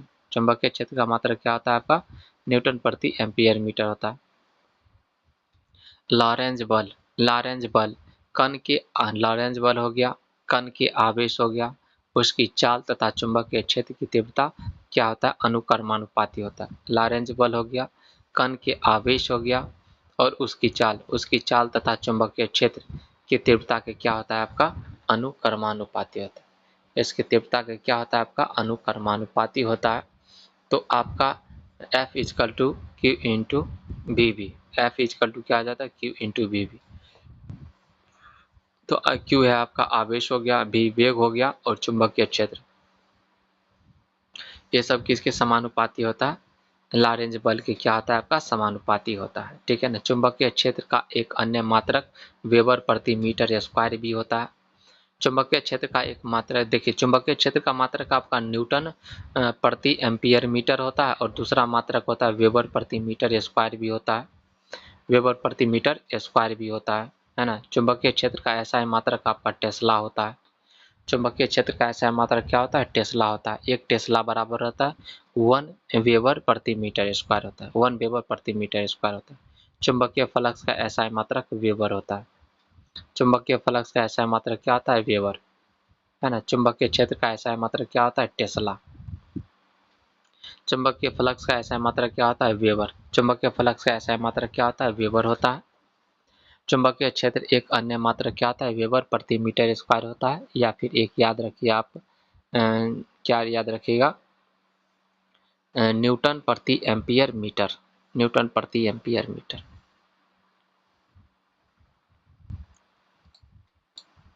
तीस नंबर क्वेश्चन पर आए। 30 नंबर क्वेश्चन क्या कहता है? निम्न में से कौन सा 30 नंबर क्वेश्चन, निम्न में से कौन सा केवल द्रव से संबंधित है तथा गैसों से नहीं? निम्न में से कौन सा केवल द्रव से संबंधित है तथा गैसों से नहीं? निम्न में से कौन सा केवल द्रव से संबंधित है गैसों से तथा गैसों से नहीं? जैसे दाब, दाब किससे संबंधित है? दाब आपका द्रव से भी संबंधित है और गैस से संबंधित है। आयतन ये भी संबंधित है ना। और घनत्व भी संबंधित, द्रव और दाब, सॉरी आपका दाब और, है ना, आपका दाब से क्या आपका द्रव ताप दोनों से क्या संबंधित है? केवल द्रव से संबंधित है, गैस से संबंधित नहीं। तो आपका दाब द्रव एवं गैस दोनों से संबंधित है, आयतन भी, घनत्व भी, है ना। और आपका पृष्ठ जो तनाव होता है ना, पृष्ठ तनाव आपका केवल द्रव से संबंधित है, गैस से संबंधित नहीं होता है। सरफेस टेंशन आपका सिर्फ किससे संबंधित होता है? आपका द्रव से संबंधित होता है। पृष्ठ तनाव वाला बराबर होता है आपका पृष्ठ ऊर्जा बट्टा में क्षेत्रफल होता है। तो आपका 30 का क्या हो जाएगा? सही हो जाएगा, पृष्ठ तनाव हो जाएगा। केवल पृष्ठ तनाव केवल और केवल द्रव से संबंधित है। पृष्ठ तनाव किससे संबंधित है? केवल और केवल द्रव से संबंधित है आपका पृष्ठ तनाव। निम्न में से कौन सा केवल द्रव से संबंधित है तथा गैस से नहीं संबंधित? आपका पृष्ठ तनाव हो जाएगा। कौन सा आ जाएगा? आपका पृष्ठ तनाव हो जाएगा। कौन सा आ जाएगा? पृष्ठ तनाव। पृष्ठ तनाव केवल द्रव से संबंधित है, गैस से नहीं संबंधित होता है। पृष्ठ तनाव किससे संबंधित है? केवल द्रव से संबंधित है, गैस से नहीं। पृष्ठ तनाव द्रवों के मुक्त पृष्ठ द्वारा प्राप्त ऊर्जा है। पृष्ठ तनाव क्या है? द्रवों के मुक्त पृष्ठ द्वारा, पृष्ठ तनाव द्रवों के मुक्त पृष्ठ, द्रवों के मुक्त पृष्ठ ऊर्जा द्वारा प्राप्त ऊर्जा है तथा यह केवल द्रवों से संबंधित है, तथा यह केवल किससे संबंधित है? द्रवों से संबंधित होता है, क्योंकि गैसों में मुक्त पृष्ठ नहीं होता है, क्योंकि गैसों में आपका मुक्त पृष्ठ नहीं होता है। पृष्ठ तनाव आपका पृष्ठ ऊर्जा बटा में क्या होता है? क्षेत्रफल। पृष्ठ तनाव क्या होता है? पृष्ठ ऊर्जा बटा में क्षेत्रफल। सरफेस एनर्जी बटा में एरिया होता है। पृष्ठ तनाव क्या होता है? पृष्ठ ऊर्जा बटा में क्या होता है? क्षेत्रफल होता है कि नहीं? द्रव का ऊपरी पृष्ठ अपने पृष्ठ ऊर्जा को महत्तम करने का प्रयास करता है। द्रव का जो ऊपरी पृष्ठ होता है ना, अपने पृष्ठ ऊर्जा को महत्तम करने का प्रयास करता है, लेकिन क्षेत्रफल को न्यूनतम लेकिन क्षेत्रफल को क्या करता है? आपका न्यूनतम। इस गुण को पृष्ठ तनाव कहते हैं। इस गुण को क्या कहते हैं? पृष्ठ तनाव कहते हैं। द्रव का ताप बढ़ने पर पृष्ठ तनाव क्या हो जाता है? कम हो जाता है। जैसे टेम्परेचर बनेगा तो पृष्ठ तनाव क्या हो जाएगा? आपका कमेगा, वाष्पीकृत हो जाएगा, ठीक है ना। द्रव का ताप बढ़ने पर पृष्ठ तनाव क्या हो जाता है? कम हो जाता है। द्रव का टेम्परेचर बढ़ने पर क्या होता है? पृष्ठ तनाव कम हो जाता है। क्रांतिक ताप पर पृष्ठ तनाव का मान शून्य हो जाता है। क्रांतिक ताप पर पृष्ठ तनाव का मान क्या हो जाता है? शून्य हो जाता है। क्रांतिक ताप पर पृष्ठ तनाव का मान क्या हो जाता है? शून्य हो जाता है। जब द्रव से विद्युत धारा प्रवाहित होती है, तो उसका पृष्ठ तनाव क्या करता है? घटता है। जब द्रव से विद्युत धारा प्रवाहित होती है तो उसका पृष्ठ तनाव क्या होता है? घटता है। जब द्रव से विद्युत धारा प्रवाहित होती है तो उसका पृष्ठ तनाव क्या करता है? घटता है। वर्षा की बूंद एवं पारे की बूंद का गोलाकार होना पृष्ठ तनाव के कारण होता है। वर्षा का बूंद का गोला होना, है ना, और पारे का गोला होना किसका उदाहरण है? आपका पृष्ठ तनाव का उदाहरण है। केस नली में द्रव का ऊपर चढ़ना या नीचे उतरने की घटना को केशिकत्व कहते हैं। केस नली में द्रव का ऊपर चढ़ना, केस नली में द्रव का किधर चढ़ना? केस नली में द्रव का ऊपर चढ़ना या नीचे उतरना। केस नली में द्रव का ऊपर चढ़ना या नीचे उतरना। केस नली में द्रव का ऊपर चढ़ना या नीचे उतरना आपका केशिकत्व का उदाहरण। केस नली में आपका द्रव ऊपर चढ़े, है ना, और केस नली में द्रव ऊपर चढ़े नीचे उतरने, ऊपर चढ़ने और नीचे उतरने की घटना को क्या कहते हैं? केशिकत्व कहते हैं।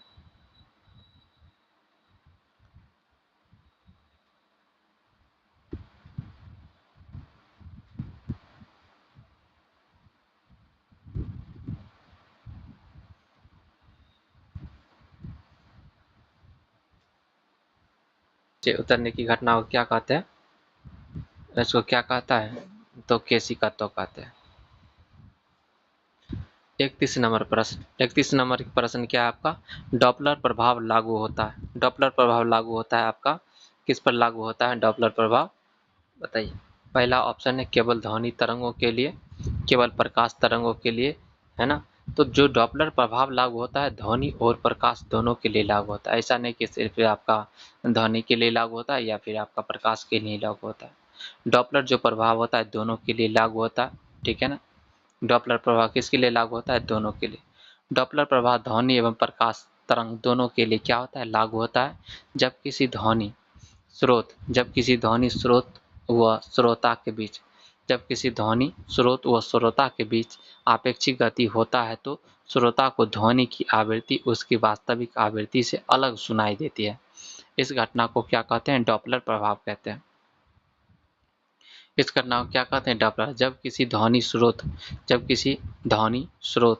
व श्रोता के बीच आपेक्षिक गति होता है तो श्रोता को ध्वनि की जो आवृत्ति होता है ना, ध्वनि की आवृत्ति उसकी वास्तविक आवृत्ति से अलग सुनाई देती है। इस घटना को डॉपलर प्रभाव कहते हैं।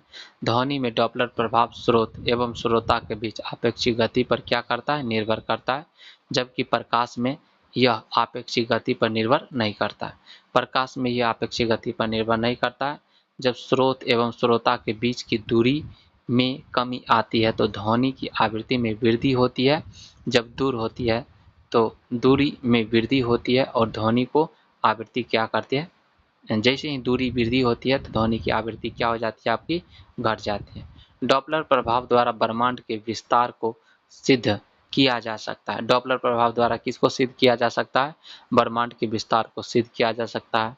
डॉपलर प्रभाव का उपयोग है ना, डॉपलर प्रभाव द्वारा क्या किया जा सकता है, ब्रह्मांड के विस्तार को सिद्ध किया जा सकता है।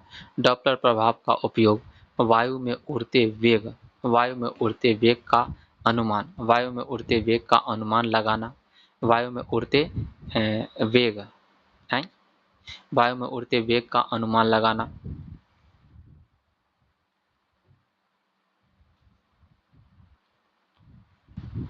कृत्रिम उपग्रहों की गति का पता लगाना, कृत्रिम उपग्रहों की गति का पता लगाना, तारों तथा गैलीलियो, तारों तथा गैलेक्सियों की गति का अनुमान लगाना, राडार से उड़ते विमान को तरंगे का भेजना, राडार से उड़ते विमान को तरंगे भेजना, ये सब क्या है, डॉपलर प्रभाव की क्या होता है, उदाहरण। डॉपलर प्रभाव आपका, डॉपलर प्रभाव निम्न पर लागू नहीं होता है। डॉपलर प्रभाव किस पर लागू नहीं होता है, जब स्रोत तथा श्रोता दोनों विराम में हो। जब स्रोत और श्रोता दोनों विराम में होता है, डॉपलर प्रभाव कैसे काम करेगा, कोई काम नहीं करेगा, ठीक है ना। जब सिर्फ माध्यम गतिमान हो, जब सिर्फ माध्यम क्या हो, गतिमान हो, इस समय भी लागू नहीं होगा। जब स्रोत तथा श्रोता इस प्रकार गतिमान हो कि दोनों के बीच दूरी क्या हो, नियत हो, तो इस समय भी नहीं हो जाएगा, ठीक है ना। स्रोत तथा श्रोता एक दूसरे से क्या लंबवत हो तो भी नहीं काम करेगा, तो भी डॉपलर इफेक्ट आपका प्रभावी नहीं होगा, ठीक है ना। ये सभी बात याद रखें।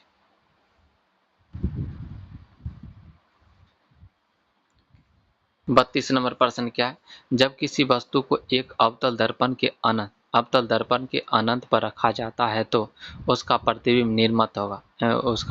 निर्मित होगा।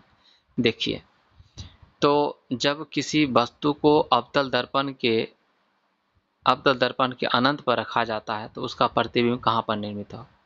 जब वस्तु को हम लोग फोकस पर रखते हैं ना, तो अनंत पर प्रतिबिंब बनता है। जब अनंत पर प्रतिबिंब होगा तो कहाँ पर उसका इमेज बनेगा, फोकस पर बनेगा, एकदम डिमिनिश्ड पॉइंट साइज बनेगा, एकदम डिमिनिश्ड कितना साइज बनेगा आपका, पॉइंट साइज का बनेगा, ठीक है ना।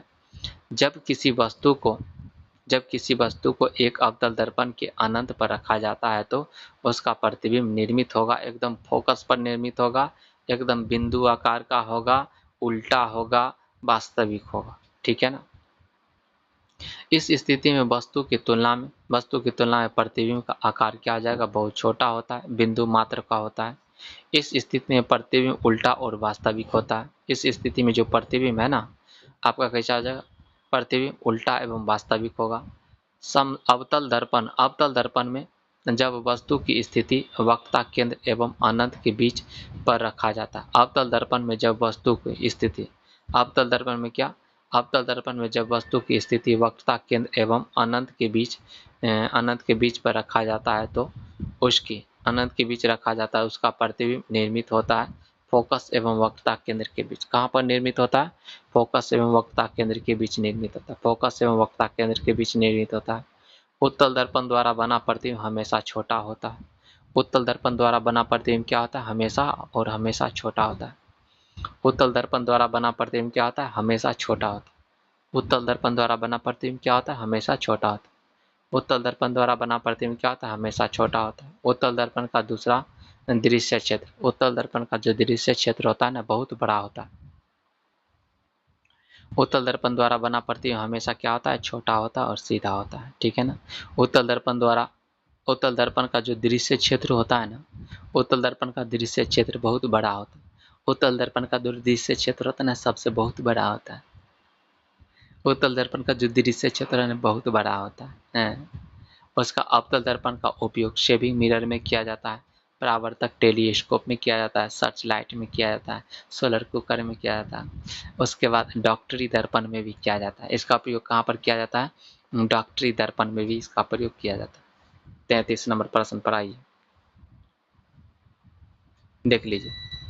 33 नंबर प्रश्न, परमाणु क्रमांक 30 का इलेक्ट्रॉनिक विन्यास क्या होगा, 2 8 18 2 8 18 2 2 8, जैसे ही 20 बढ़ेगा 18 पर पहुंच जाइएगा बस, है कि नहीं। तो 2 8 18 क्या हो जाएगा, 2 हो जाएगा, है ना। तो 30 किसका होता है बोलिए, जिंक का होता है, 30 होता है। 1s2 2s2 2p6 3s2 3p6 3d6 4s2, है ना। 2 8 18 2 हो जाएगा। यह क्या आपका जिंक है, यह क्या आपका एक जिंक है। क्रोमियम, क्रोमियम Cr का कितना होता है, 24 होता है ना। तो 2 8 13 1,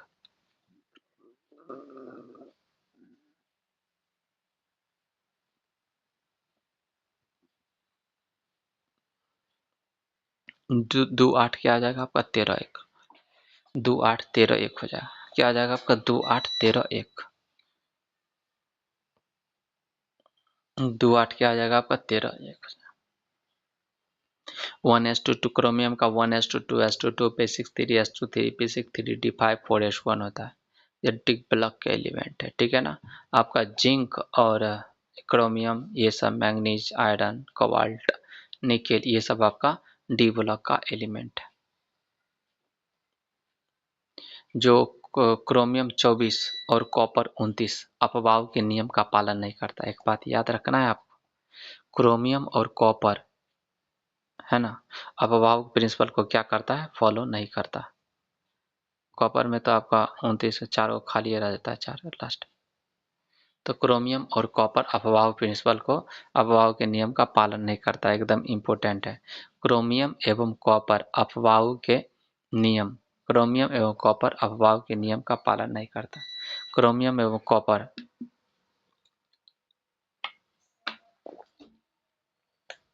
क्रोमियम एवं कॉपर अपवाह के नियम का पालन नहीं करता।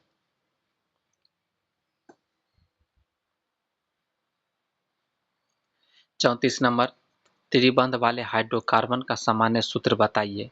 जहां पर ट्रिपल बॉन्ड बनेगा तो ये फार्मूला पर सेट कीजिएगा CnH2n-2, CnH2n-2, CnH2n-2 कहाँ पर दिख गया आपको, ऑप्शन डी में दिख गया ना। ऑप्शन ए वाला बोलिए, ये आपका सिंगल बॉन्ड बनाएगा।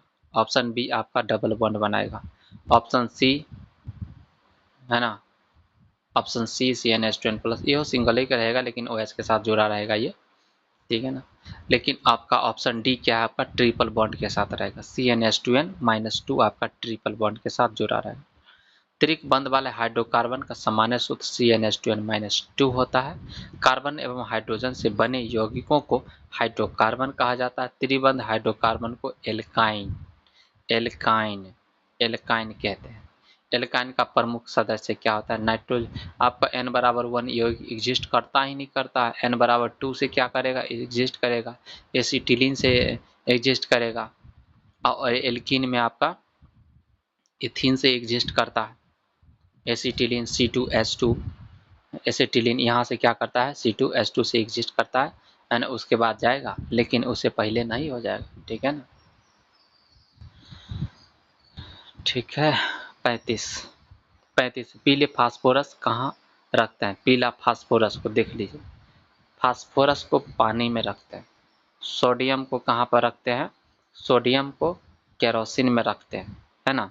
सोडियम को किस में रखते हैं, केरोसिन में। पीला फास्फोरस को क्या रखते हैं हम लोग, जल में रखते हैं। ऑप्शन क्या आ जाएगा, ए सही हो जाएगा, है ना। पीला फास्फोरस को कहाँ पर रखते हैं, जल में रखते हैं। पीला फास्फोरस को कहाँ पर रखते हैं, जल में रखते हैं। पीला फास्फोरस को जल में रखते हैं। पीला फास्फोरस बहुत अभिक्रियाशील होता है। पीला फास्फोरस क्या होता है, बहुत ज़्यादा अभिक्रियाशील होता है। पीला फास्फोरस क्लोरीन में स्वतः जलने लगता है। पीला फास्फोरस क्लोरीन में क्या होता है आपका, सॉरी, पीला फास्फोरस क्लोरीन में स्वतः जलने लगता है और फास्फोरस ट्राइक्लोराइड बनाता है। पीला फास्फोरस को क्लोरीन के साथ रखेंगे ना तो स्वतः जलने लगेगा, है ना। और आपको फास्फोरस ट्राइक्लोराइड बनाता है। और क्या बना लेगा, फास्फोरस ट्राइक्लोराइड बनेगा। पीला फास्फोरस क्लोरीन में स्वतः जलने लगता है और फास्फोरस ट्राइक्लोराइड बनाता है। P4 6Cl2 तो 4PCl3 हो जाएगा। पीले फास्फोरस को जल में रखने पर, पीले फास्फोरस को जल में रखते हैं। पीले फास्फोरस को जल में रखते हैं। पीले फास्फोरस को कहाँ पर रखते हैं हम लोग, जल में रखते हैं, क्योंकि पीला फास्फोरस वायु के साथ बहुत प्रबलता से क्या करता है, अभिक्रिया करता है, किंतु यह जल से अभिक्रिया नहीं करता है। P4O5O2 आपका P4O10 हो जाएगा, फास्फोरस पेंटॉक्साइड बनाता है। फास्फोरस 35 डिग्री से अधिक ताप पर वायु में स्वतः ही जल जाता है कि नहीं, देख लीजिए। तो एक बार हम घर के आसपास आया था, एक बाबा आया था, ठीक है ना, ठंडाई का मौसम में आया था, तो वो आग लगा दिया, छोटा सा वहाँ पर था, बोला कि हम तुम्हें आग लगा देंगे, ठीक है ना, लगा के देखिए। तो उसमें से झोला में से कुछ निकाला, और ठंडा का मौसम था, तो टेम्परेचर तो उतना नहीं जाता था उस समय, वही 15 होगा, है ना, 10 से 15 के, दिसंबर का टाइम था, 10-15 के बीच में होगा टेम्परेचर।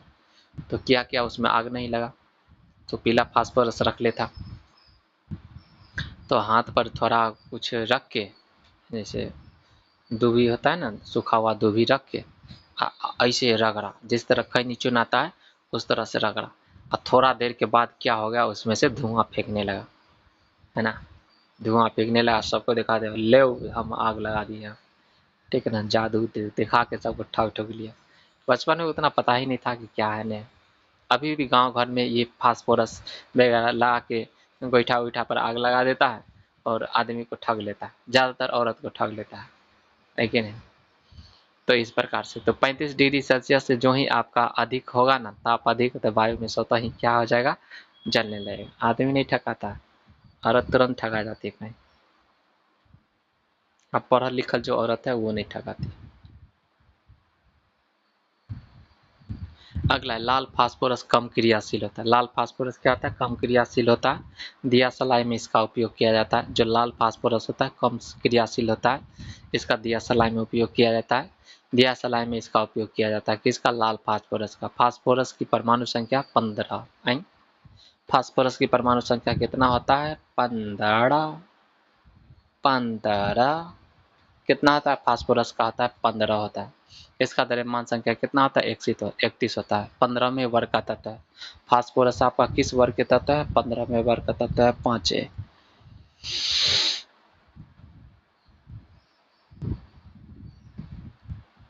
फास्फोरस आपका कौन से वर्ग के तत्व है, फास्फोरस आपका 15वें वर्ग का तत्व है, और आवर्त कौन में है आपका, आवर्त 3 में, आवर्त 3 में, ठीक है। अगला 36 नंबर क्वेश्चन पर आ जाइए। STP स्टैंडर्ड टेम्परेचर प्रेशर पर 22.4 लीटर SO2 का भार कितना होगा। 22.4 लीटर SO2 का भार कितना हो जाएगा। सबसे पहले हम लोग SO2 का अनुभार निकाल लेते हैं। SO2 का तो 16 दूना 32, 32 और 32 कितना हो जाएगा, 64 हो जाएगा। 64 तो हो गया, कितना हो जाएगा आपका, 64 ग्राम। आपका कितना हो जाएगा, ST पर 22.4 लीटर SO2 का भार कितना होता है आपका, 64 ग्राम हो जाएगा। STP पर आपका 22.4 लीटर SO2 का भार, SO2 के अनुभार है ना, SO2 का क्या हो जाएगा आपका, अनुभार है ना, 32 प्लस 2 गुना 16, 64 हो जाएगा। SO2 एक अम्लीय ऑक्साइड है। SO2 क्या है, सल्फर डाइऑक्साइड क्या है, अम्लीय ऑक्साइड है। STP दाब पर एक एटीएम एवं 0 डिग्री सेल्सियस पर 32 डिग्री फ़ारेनहाइट होता है। 32 डिग्री फ़ारेनहाइट होता है। STP को 1992 में परिभाषित किया गया था। O2 32 ग्राम का STP का आयतन कितना होता है, O2 32 ग्राम STP का आयतन कितना होता है, 22.4 लीटर होता है। N2 28 ग्राम STP का आयतन कितना होता है, 28 ग्राम STP का आयतन 22.4 लीटर होता है ना। 28 ग्राम N2 28 ग्राम STP पर आयतन कितना होता है, 22.4 लीटर। ऑक्सीजन O3, अच्छा O3 आपका हो जाएगा ना, ओजोन हो जाएगा ना। O3 48 ग्राम STP पर आयतन कितना होगा, 22.4 लीटर। वह गैस जो PV बराबर nRT का पालन करता है उसे आदर्श गैस कहते हैं। वह गैस जो किसका पालन करता है, वह गैस जो PV बराबर nRT का पालन करता है उसे आदर्श गैस कहते हैं। उसे क्या कहते हैं, आदर्श गैस कहते हैं। वास्तविक गैस आदर्श गैस के भांति कब कार्य करता है, जब टेम्परेचर उच्च हो और दाब क्या हो आपका निम्न हो। टेम्परेचर उच्च हो, वास्तविक गैस उच्च ताप एवं निम्न दाब पर आदर्श गैस के भांति क्या करता है, आपका व्यवहार करता है। 37 पर आइए।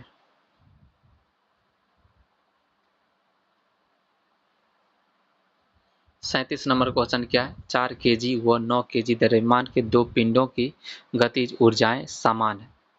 एक है 4 kg का पिंड है और दूसरा है 9 kg का पिंड है। दोनों पिंडों की गतिज ऊर्जा क्या है, आपका समान है। तो दोनों का वेगों का अनुपात क्या हो जाएगा, तो द्रव्यमान तो समान है, 4 kg और 9 kg द्रव्यमान के दोनों पिंडों का गतिज ऊर्जा क्या है, समान है। दोनों का वेगों का अनुपात क्या हो जाएगा, तो 9 वाला का हो जाएगा कम और 4 वाला का हो जाएगा ज़्यादा। क्या हो जाएगा, 4 वाला का ज़्यादा, 4 की तरफ ज़्यादा और 9 की तरफ कम रख दो, हो गया आंसर डी में आ जाओ। या फिर फार्मूला लगाओ 1/2 m1 v1 बट्टा में m1 v1 बराबर 1/2 m2 v2 लगाओ फार्मूला m1 v1 बट्टा में v2 m2 बट्टा में m1। तो वेग निकालना है 9 बट्टा में 4, तो v1 बराबर 3 हो जाएगा, v2 बराबर आपका 2 हो जाएगा, है कि नहीं। फार्मूला से आप डायरेक्ट फटाक से निकाल सकते हैं, लेकिन थोड़ा सा बुद्धि लगाइएगा, इसमें आराम से निकल जाएगा, ठीक है ना। क्योंकि जिसका द्रव्यमान ज़्यादा होगा, है ना, उसका वेग कम हो जाएगा, जिसका द्रव्यमान कम होगा उसका वेग क्या हो जाएगा, आपका ज़्यादा हो जाएगा। 37 का क्या हो जाएगा, आपका डी सही हो जाएगा।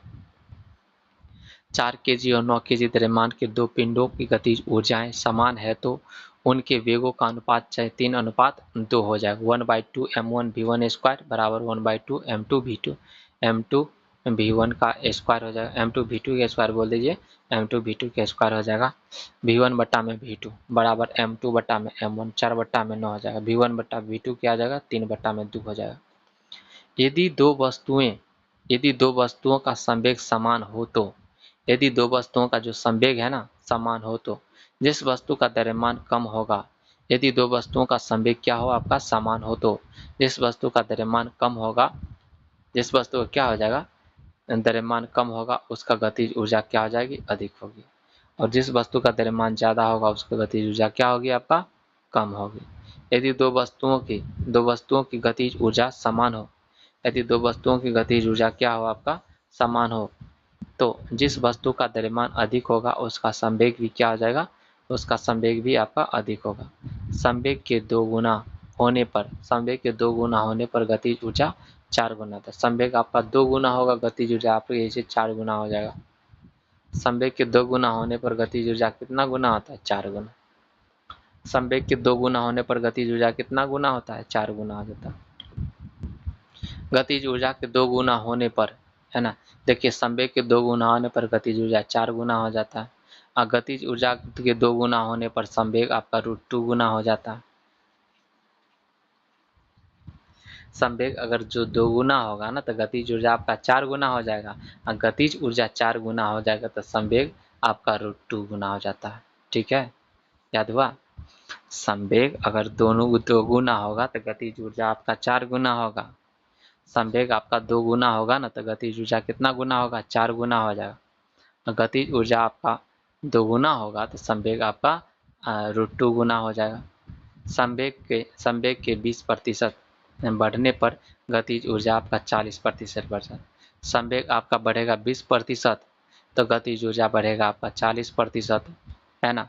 अगर अगर मगर अगर बढ़ जाएगा आपका, गतिज ऊर्जा बढ़ रहा है आपका 40%, तो 40 गुना √2, है ना, ये बढ़ेगा, है ना। 38 नंबर क्वेश्चन पर आ जाइए। 38 नंबर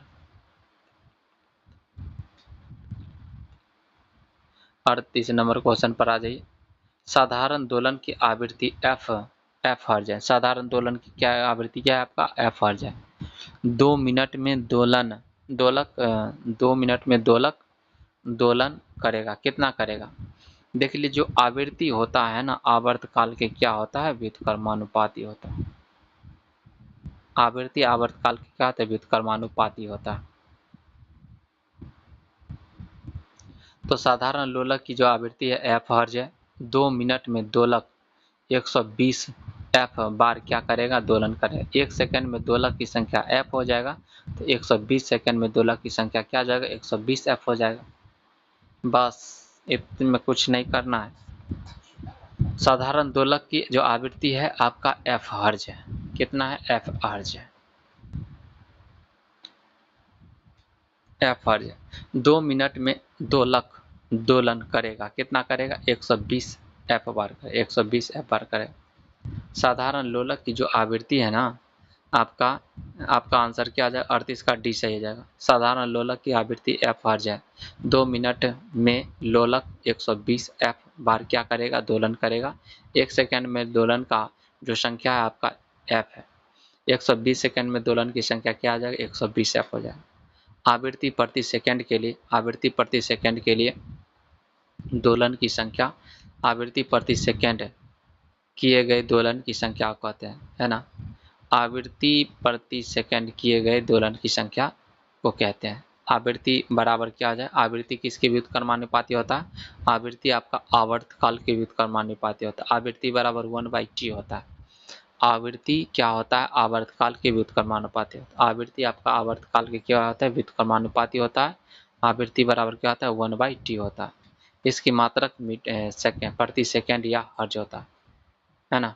जो आवृत्ति का जो मात्रक होता है ना, प्रति सेकंड बोल दीजिए या फिर हर्ज बोल दीजिए, है ना। यह कंपन प्रति सेकंड या यह कंपन प्रति सेकंड या चक्र प्रति सेकंड के भी तुल्य होता है। किसी कण द्वारा एक पूर्ण दोलन में लगा समय आवर्तकाल कहते हैं। किसी कण द्वारा एक पूर्ण दोलन में लगा समय क्या कहलाता है, आवर्तकाल कहलाता है।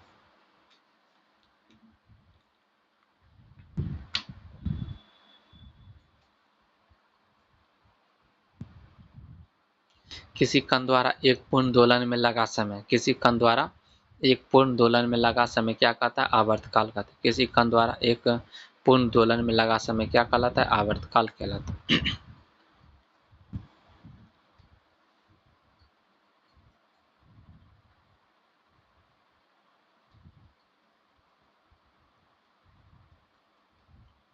अगला, 2 थर्मामीटर जिसमें एक सेल्सियस दूसरा क्या है आपका फ़ारेनहाइट है, किसी एक वस्तु के तापमान के लिए प्रयुक्त होता है।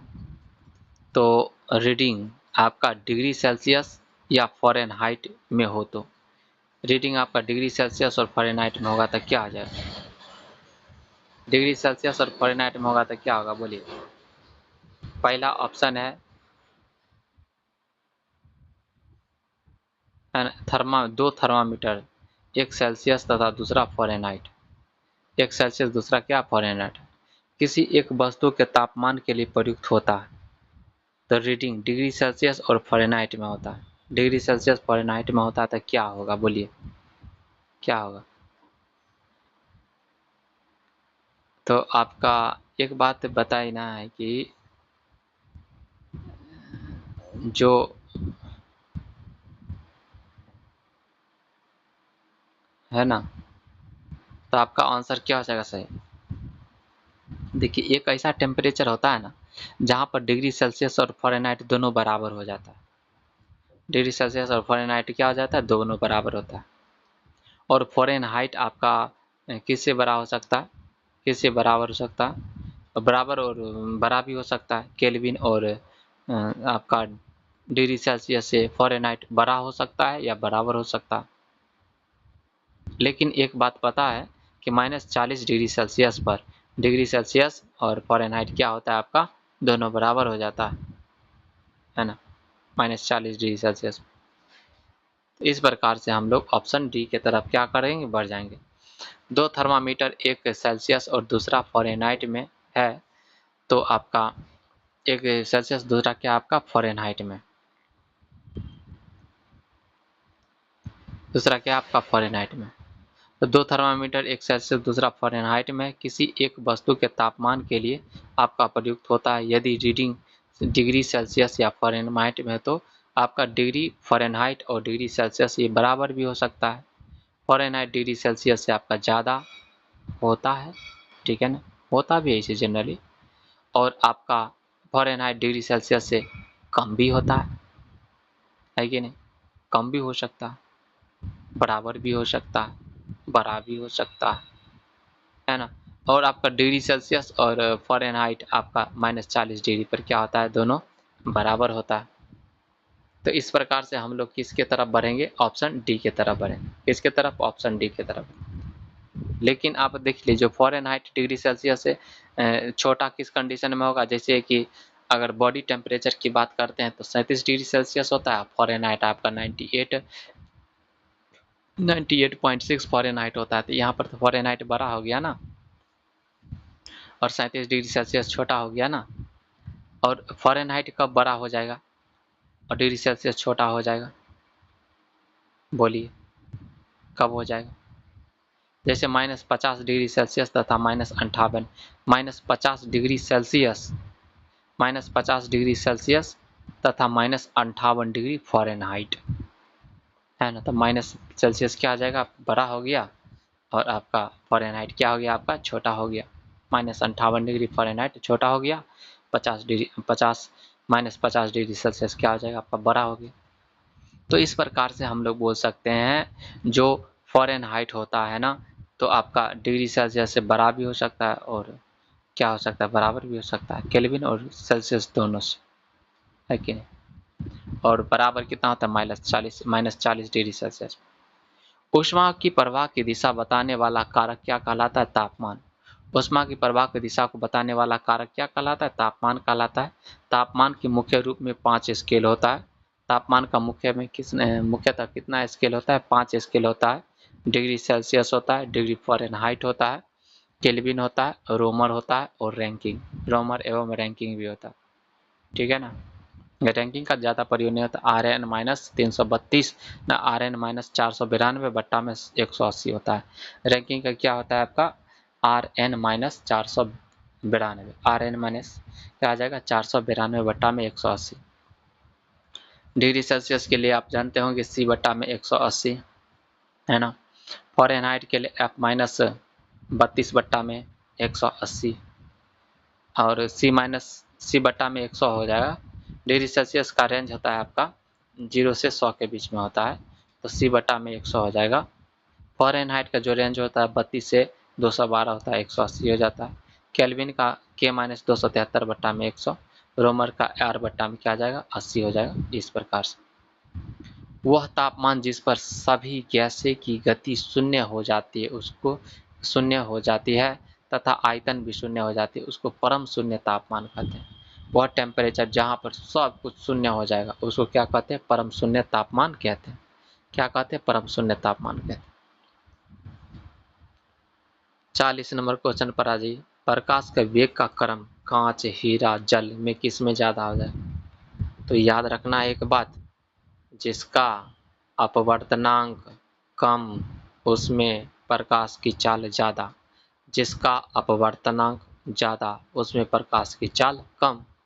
तो सब देख लीजिए, डायमंड का क्या होता है, सबसे ज़्यादा है इसमें अपवर्तनांक, इसमें प्रकाश की चाल कम। डायमंड देख लीजिए, 2 में डायमंड दिया गया है। वाटर में क्या होता है, वाटर में प्रकाश की चाल ग्लास से ज़्यादा होता है। ऑप्शन आपका बी के तरफ बढ़ जाएंगे, ठीक है ना? किसके तरफ बढ़ जाएंगे, बी के तरफ बढ़ जाएंगे। प्रकाश का वेग का क्रम कांच, हीरा और जल में आपका सबसे कम होगा डायमंड में, उसके बाद वेग में, उसके बाद सॉरी ग्लास में, और सबसे ज़्यादा क्या हो जाएगा आपका, सबसे कम होगा डायमंड में, उसके बाद ग्लास में, और सबसे ज़्यादा हो जाएगा आपका वाटर में। ठीक है ना? ऑप्शन बी सही हो जाएगा। ठीक है, अपवर्तनांक बराबर क्या होता है, 1 बट्टा में भी होता है। अपवर्तनांक बराबर क्या होता है, 1 बट्टा में भी। अपवर्तनांक बराबर होता है सी बट्टा में भी। निर्वात में प्रकाश का वेग बट्टा में माध्यम में प्रकाश का वेग। हीरा का जो अपवर्तनांक होता है 2.42 और क्रांति कोण होता है 24 डिग्री। अपवर्तनांक म्यू बराबर 1 बट्टा में साइन सी, एंड म्यू बराबर क्या जाता है, 1 बट्टा में साइन सी। 41 नंबर क्वेश्चन पर आ जाइए। निम्न में से सही संबंध कौन सा है? सही संबंध को चुनिए, तो सही संबंध को चुनिए। R1 बट्टा में R2 equal to root under m2 बटा में m1, बी ऑप्शन में r1 बटा में r2 बराबर रूट अंडर m1 बटा में m2, ऑप्शन सी में r1 बटा में r2 m1 बटा में m2, डी में r1 बटा में r2 m2 बटा में m1। ठीक है, तो 41 का कौन सा है? r1 बटा में r2 बराबर रूट अंडर m2 बटा में क्या आ जाएगा m1, r1 बटा में r2 बराबर क्या आ जाएगा m2 बटा में m1, r1 बटा में r2 बराबर m2 बटा में m1, r1 बटा में r2 बराबर क्या आ जाएगा m2 बटा रूट अंडर m2 बटा में m1 हो जाएगा। ठीक है ना, तो आपका ये आपका क्या है? ग्राह्य के विसरण नियम के अनुसार, किसके नियम के अनुसार? ग्राह्य के नियम के विसरण नियम के अनुसार है ये बात। ग्राह्य के विसरण नियम के अनुसार r आपका विसरण दर होता है और m क्या होता है? गैस का अनुभार होता है। r क्या होता है? विसरण दर, और m गैस का अनुभार होता है। ग्राम, इस किसका है आपका? ग्राम, ग्राम, ग्राम, ग्राह्य नहीं, ग्राम होगा। r1 बटा में r2 रूट अंडर m2 बटा में m1, ग्राम के विसरण नियम से, ग्राम के विसरण नियम से जिस गैस का अनुभार जितना अधिक होगा, ग्राम के विसरण नियम से जिस गैस का अनुभार, ग्राम के विसरण नियम से जिस गैस का अनुभार कितना होगा? जितना अधिक होगा, उसके विसरण की दर, उसकी विसरण की दर उतनी ही क्या होगी? आपकी कम होगी। ग्राम के विसरण नियम के अनुसार जिस गैस का अनुभार जितना अधिक होगा, जौन भी गैस है जिसका अनुभार जितना अधिक होगा ना, उसका विसरण दर क्या हो जाएगा? उतनी ही कम होगी। जैसे CO2 हो गया, CO2 का अनुभार बताइए, 16 दूना 32 और 12 44, और ऑक्सीजन का SO3 का हो गया आपका 48 और 16 दूना 32, है ना। तो आपका H2 का बताइए, है ना, 2, ऑक्सीजन का 16। तो इसमें सबसे ज़्यादा विसरण किसका है? हाइड्रोजन का है कि नहीं? तो जिस भी आपका यौगिक है ना, जिस भी गैस का आपका क्या अनुभार जितना ज़्यादा अधिक होगा, उसका विसरण दर क्या हो जाएगा? उतनी ही कम हो जाएगा, उतना ही क्या हो जाएगा? कम हो जाएगा। हाइड्रोजन का सबसे ज़्यादा, उसके बाद नाइट्रोजन का, ऑक्सीजन का, CO2, SO3। गैसों में एक विशेष प्रकार का गुण पाया जाता है जिसके कारण वे गुरुत्वाकर्षण बल का क्या करता है? विरोध करते हुए आपस में मिलने की क्षमता रखता है। विरोध करते हुए आपस में क्या करता है? मिलने की क्षमता रखता है। इसे क्या कहते हैं? विसरण कहते हैं। गैसों में एक विशेष प्रकार का गुण पाया जाता है। गैसों में क्या पाया जाता है? एक विशेष प्रकार का गुण पाया जाता है जिसे के कारण वे गुरुत्वाकर्षण बल का विरोध करता है, जिसके कारण वो गुरुत्वाकर्षण बल का क्या करता है? विरोध करता है। विरोध करते हुए आपस में मिलने की क्षमता रखता है। विरोध करते हुए आपस में मिलने की क्या रखता है? क्षमता रखता है। इसे क्या कहते हैं? इसे विसरण कहते हैं। इसे क्या कह देते हैं? विसरण कह देते हैं। 42 नंबर प्रश्न पर आज एसिटिलीन। एसिटिलीन का जो सूत्र होता है C2H2 होता है ना, और एथिलीन का C2H4 होता है। एसिटिलीन में सिग्मा और पाई बंध की संख्या बताइए। तो जहाँ पर ट्रिपल बॉन्ड होगा ना, तो 2 पाई होगा, 1 सिग्मा होगा। जहाँ पर सिंगल बॉन्ड होगा वहाँ पर सिग्मे होगा। जहाँ पर डबल बॉन्ड होगा वहाँ पर 2 पाई, डबल बॉन्ड होगा तो 1 सिग्मा 1 पाई होगा। इतना बात याद रखें। तो इसका आंसर क्या हो जाएगा? C डबल बॉन्ड ए, C triple bond C bond H। तो क्या आ जाएगा आपका? ट्रिपल 2 और 3 आ जाएगा। 2 3 कहाँ पर है? 42 का क्या आ जाएगा? हाँ, सिग्मा बॉन्ड 3 हो जाएगा और पाई हो जाएगा आपका 2 हो जाएगा। 42 का क्या आ जाएगा आपका? C आंसर सही हो जाएगा। एसिटिलीन का C2H। एसिटिलीन कालिख युक्त ज्वाला से क्या करता है? जलता है। एसिटिलीन आपका कालिख ज्वाला से क्या करता है? जलता है। ब्रोमीन के जलीय विलयन से, ब्रोमीन के जलीय विलयन से एसिटिलीन, ब्रोमीन के जलीय विलयन से एसिटिलीन के गुजारने पर वह इसे रंगहीन कर देता है। वह क्या कर देता है? इसे रंगहीन कर देता है। एसिटिलीन की बहुलीकरण से बेंजीन बनता है। एसिटिलीन के बहुलीकरण से ही क्या बनता है? आपका बेंजीन बनता है। प्रकाश उत्पन्न करने वाले हॉकर लैंपों में, प्रकाश उत्पन्न करने वाले हॉकर लैंपों में इसका व्यवहार किया जाता है। प्रकाश उत्पन्न करने वाला जो हॉकर लैंप होता है ना,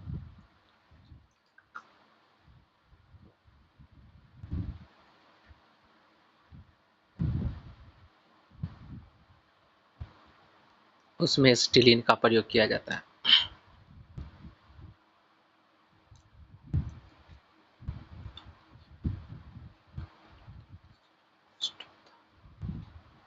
43 नंबर प्रश्न। देखिए ऑक्सीकरण संख्या निकालने वाला एगो न एगो सवाल जरूर आता है ना। बीपीएससी टीआरई में ले लीजिए या फिर एस्टेट में भी एगो न एगो सवाल रहेगा। KMnO4 में मैग्नीज का ऑक्सीकरण संख्या कितना होगा। मैग्नीज का ऑक्सीकरण संख्या तो K के लिए मानिए 1, M के लिए M1 प्लस Mn के लिए मानिए X प्लस ऑक्सीजन है 4 गो। ऑक्सीजन का ऑक्सीकरण संख्या कितना होता है आपका -2 होता है ना। तो कितना हो जाएगा 8 8 और +7 हो जाएगा। क्या हो जाएगा +7 हो जाएगा। KMnO4 में मैग्नीज की ऑक्सीकरण संख्या कितना हो जाएगा +7। KMnO4 में मैग्नीज की ऑक्सीकरण संख्या कितना हो जाएगा +7 हो जाएगा। KMnO4 में मैग्नीज की जो ऑक्सीकरण संख्या कितना हो जाएगा +7 हो जाएगा। KMnO4 में माना कि Mn इतना ऑक्सीडेशन नंबर X, ठीक है ना।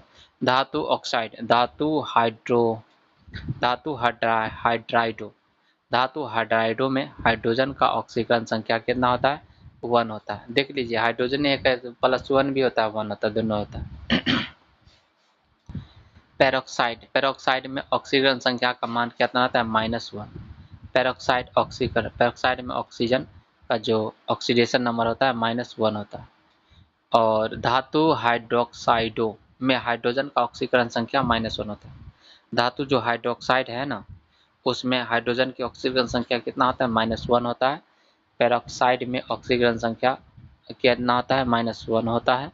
और फ्लोरीन में ऑक्सीकरण संख्या -1 हमेशा। फ्लोरीन का ऑक्सीजन हमेशा कितना होता है -1। फ्लोरीन की ऑक्सीकरण संख्या हमेशा कितना -1।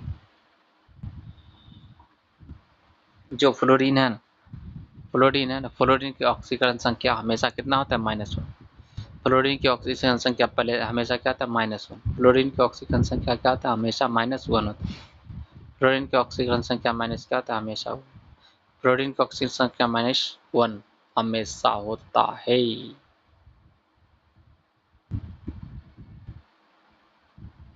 44 नंबर।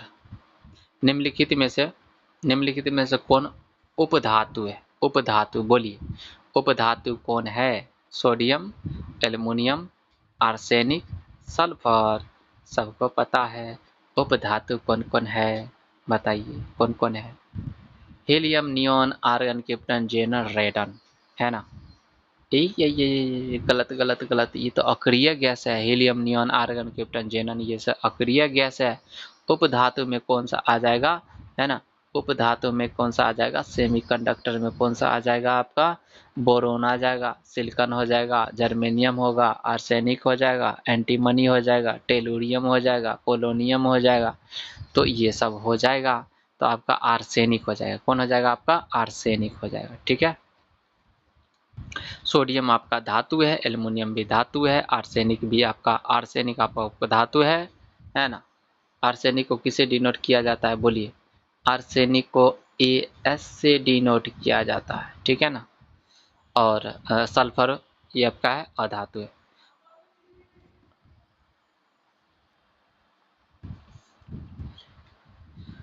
चौवालीस नंबर। 44 का आंसर क्या हो जाएगा आपका आर्सेनिक। आर्सेनिक सही हो जाएगा। 44 का आंसर क्या हो जाएगा आर्सेनिक।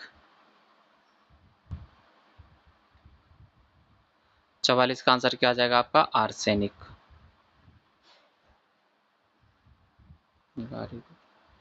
आर्सेनिक हो जाए। Bismuth, silicon, germanium, arsenic. और उसके बाद AS क्या होता है आपका आर्सेनिक होता है। और उसका SB एंटीमनी। और ये PO पोलोनियम, ये सब क्या है आपका उपधातु है। ये वर्ग 13 का वर्ग आपका 13वें वर्ग का तत्व है, ठीक है ना। आर्सेनिक आपका किसमें वर्ग का तत्व है आपका आर्सेनिक बताइए। आर्सेनिक आपका 15वें वर्ग का तत्व है ना, आपका 15वें वर्ग का तत्व।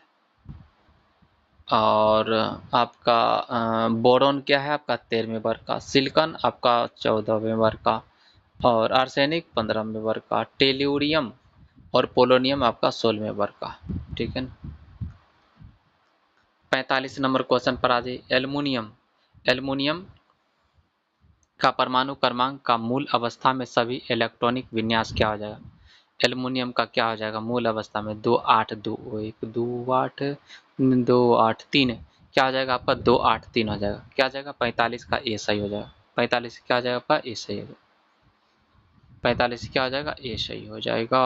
3D10 4S1। 40 नंबर क्वेश्चन, सही कथन की पहचान करें। सही कथन की पहचान करें।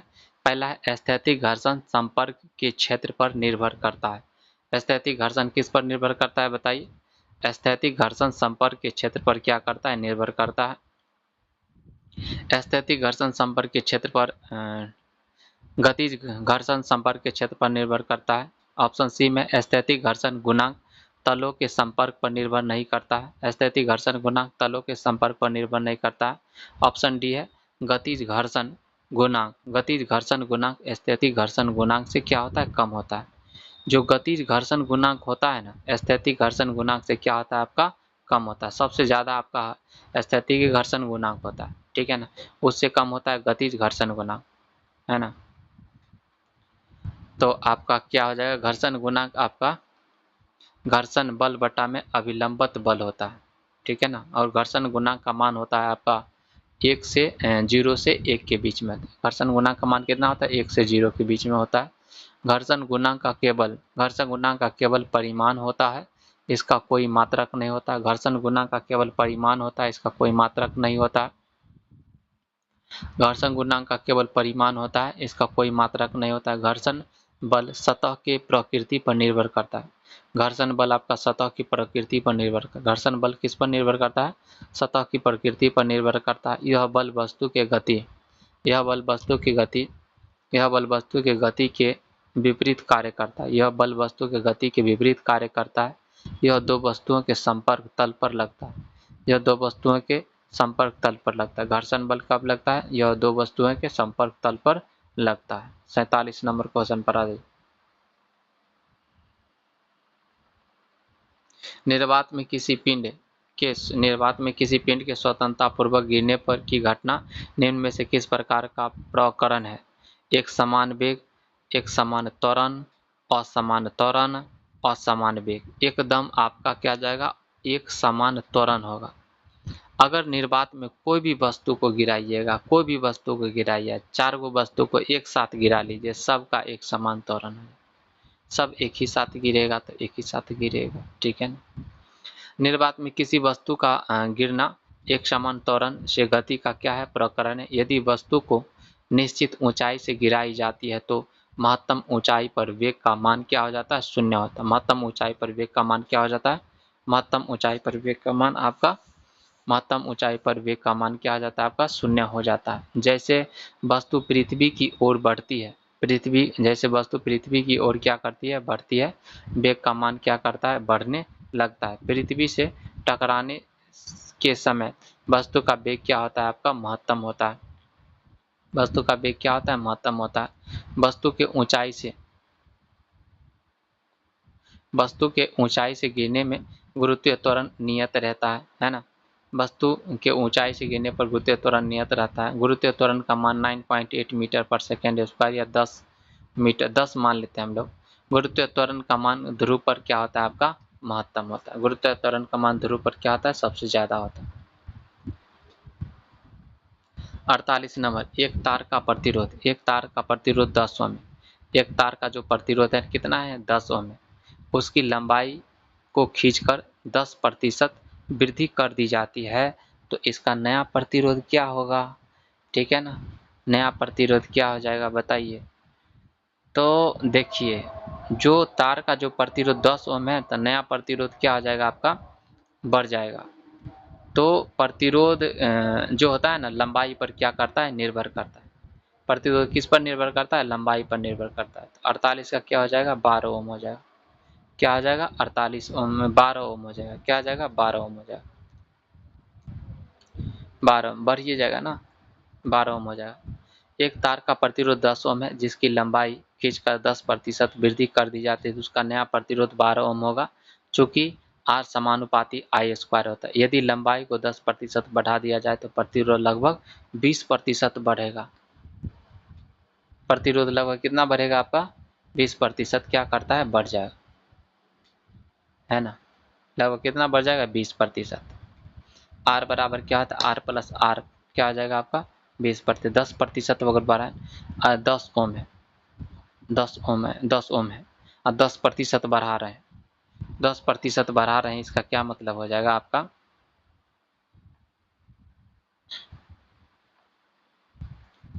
तो आर बराबर प्रतिरोध आर बराबर आर प्लस आर 20 बराबर करना 10 प्लस 20% हो जाए, ठीक है ना। तो आपका जब आप 10% बढ़ाइएगा ना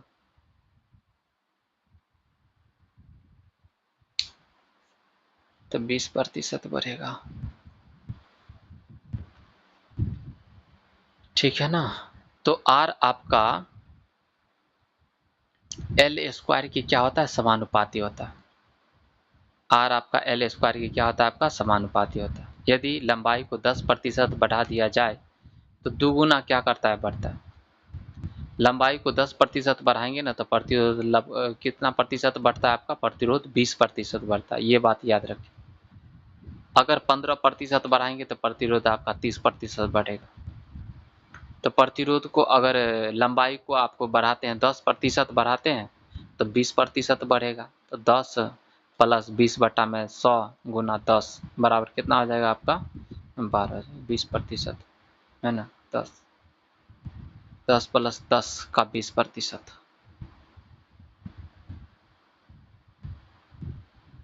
12 ओम हो जाएगा। प्रतिरोध निम्न कारणों पर निर्भर करता है, चालक तार की लंबाई पर निर्भर करता है, चालक तार के तापमान पर निर्भर करता है, क्षेत्रफल पर निर्भर करता है, ठीक है ना। तो प्रतिरोध का जो SI मात्रक क्या आता है ओम होता है ना, 1 ओम। प्रतिरोध का SI मात्रक क्या आता है आपका ओम होता है। प्रतिरोध को मापने के लिए ओम मीटर, प्रतिरोध को मापने के लिए आपका ओम मीटर यंत्र, है ना, ओम मीटर यंत्र का प्रयोग करते हैं। ओम मीटर यंत्र का क्या करते हैं प्रयोग करते हैं। विद्युत धारा को मापने के लिए एमीटर का प्रयोग करते हैं। विद्युत धारा को मापने के लिए किसका प्रयोग करते हैं एमीटर का प्रयोग करते हैं। विभवांतर को मापने के लिए वोल्ट मीटर का प्रयोग करते हैं, ठीक है ना। 49 नंबर क्वेश्चन पर आ जाइए। निम्न में से सबसे दुर्बल क्षार कौन सा है, सबसे दुर्बल क्षार की बात कर रहा है तो NaOH, KOH, CaOH का होल ट्वाइस, जिंक ZnOH का होल ट्वाइस, है ना। क्या हो जाएगा आपका सबसे दुर्बल हो जाएगा आपका क्षारक कौन हो जाएगा आपका ZnOH का होल ट्वाइस, ZnOH का होल ट्वाइस। 49 का क्या हो जाएगा आपका डी से, 49 कौन सा हो जाएगा आपका डी से हो जाएगा। सबसे दुर्बल क्षारक ZnOH का होल ट्वाइस है। आवर्त पीरियड में बाएं से दाएं जाने पर हाइड्रोक्साइडों का जो क्षारीय प्रकृति है ना घटती है। बाएं से दाएं की तरफ जाएंगे तो देख लीजिए आपका जिंक तो 30 नंबर पर है ना, और ये आपका 12वें वर्ग का एलिमेंट है ये, ठीक है। तो जिंक में क्या बात करते हैं, जैसे जैसे आपको लेफ्ट से राइट की तरफ जाएंगे ना तो क्या घटता है बताइए, तो क्षारीय प्रकृति क्या होती है घटती है, क्षारीय प्रकृति क्या करती है घटती है ना, क्षारीय प्रकृति क्या होती है आपकी घटती है। आवर्त सारणी में बाएं से दाएं जाने पर हाइड्रोक्साइडों की क्षारीय प्रकृति क्या करती है घटती है। समूह में ऊपर से नीचे जाने पर क्षारीय प्रकृति क्या करती है आपका बढ़ती है। NaOH, NaOH को कास्टिक सोडा कहा जाता है और KOH को कास्टिक पोटास कहा जाता है। NaOH को कास्टिक सोडा कहा जाता है और KOH को कास्टिक पोटास कहा जाता है। KOH को कास्टिक पोटास कहा जाता है। COH का होल ट्वाइस को चूना जल या सिलेक्ट लाइम कहते हैं। कास्टिक सोडा का उपयोग साबुन बनाने में, कपड़ा और कागज बनाने में तथा दवा निर्माण में किया जाता है। CO2 तथा SO2 जैसे गैसों का अवशोषण कराने के लिए KOH का उपयोग किया जाता है। किसका उपयोग किया जाता है KOH का उपयोग किया जाता है। 50 नंबर क्वेश्चन पर आ जाइए। 50 नंबर क्वेश्चन क्या है, शुद्ध जल का pH मान कितना होता है बताइए। सब लोग बोलेगा 50 का, है ना, 7 कितना हो जाएगा आपका 7। शुद्ध जल का pH मान कितना होता है 7 होता है। नींबू का जो pH मान होता है 2.2 से 2.4 होता है। सिरका का pH मान 2.4 से 3.4 होता है। शराब का pH मान 2.8 से 3.8 होता है। शराब का जो pH मान होता है 3.8 से सॉरी 2.8 से 3.8 होता है। टमाटर जूस का जो पीएच मान होता है 4.0 से 4.4 होता है। टमाटर जूस का पीएच मान होता है 4.0 से 4.4 होता है। बियर का पीएच मान 4 से 5 होता है। मानव लार का पीएच मान 6.5 से 7.5 होता है। पीएच मान आपका 0 से 14 के बीच क्या करता है, लाई करता है। किस कहाँ तक लाई करता है, 0 से 14 के बीच लाई करता है। कहाँ से कहाँ तक लाई करता है, 0 से 14 के बीच लाई।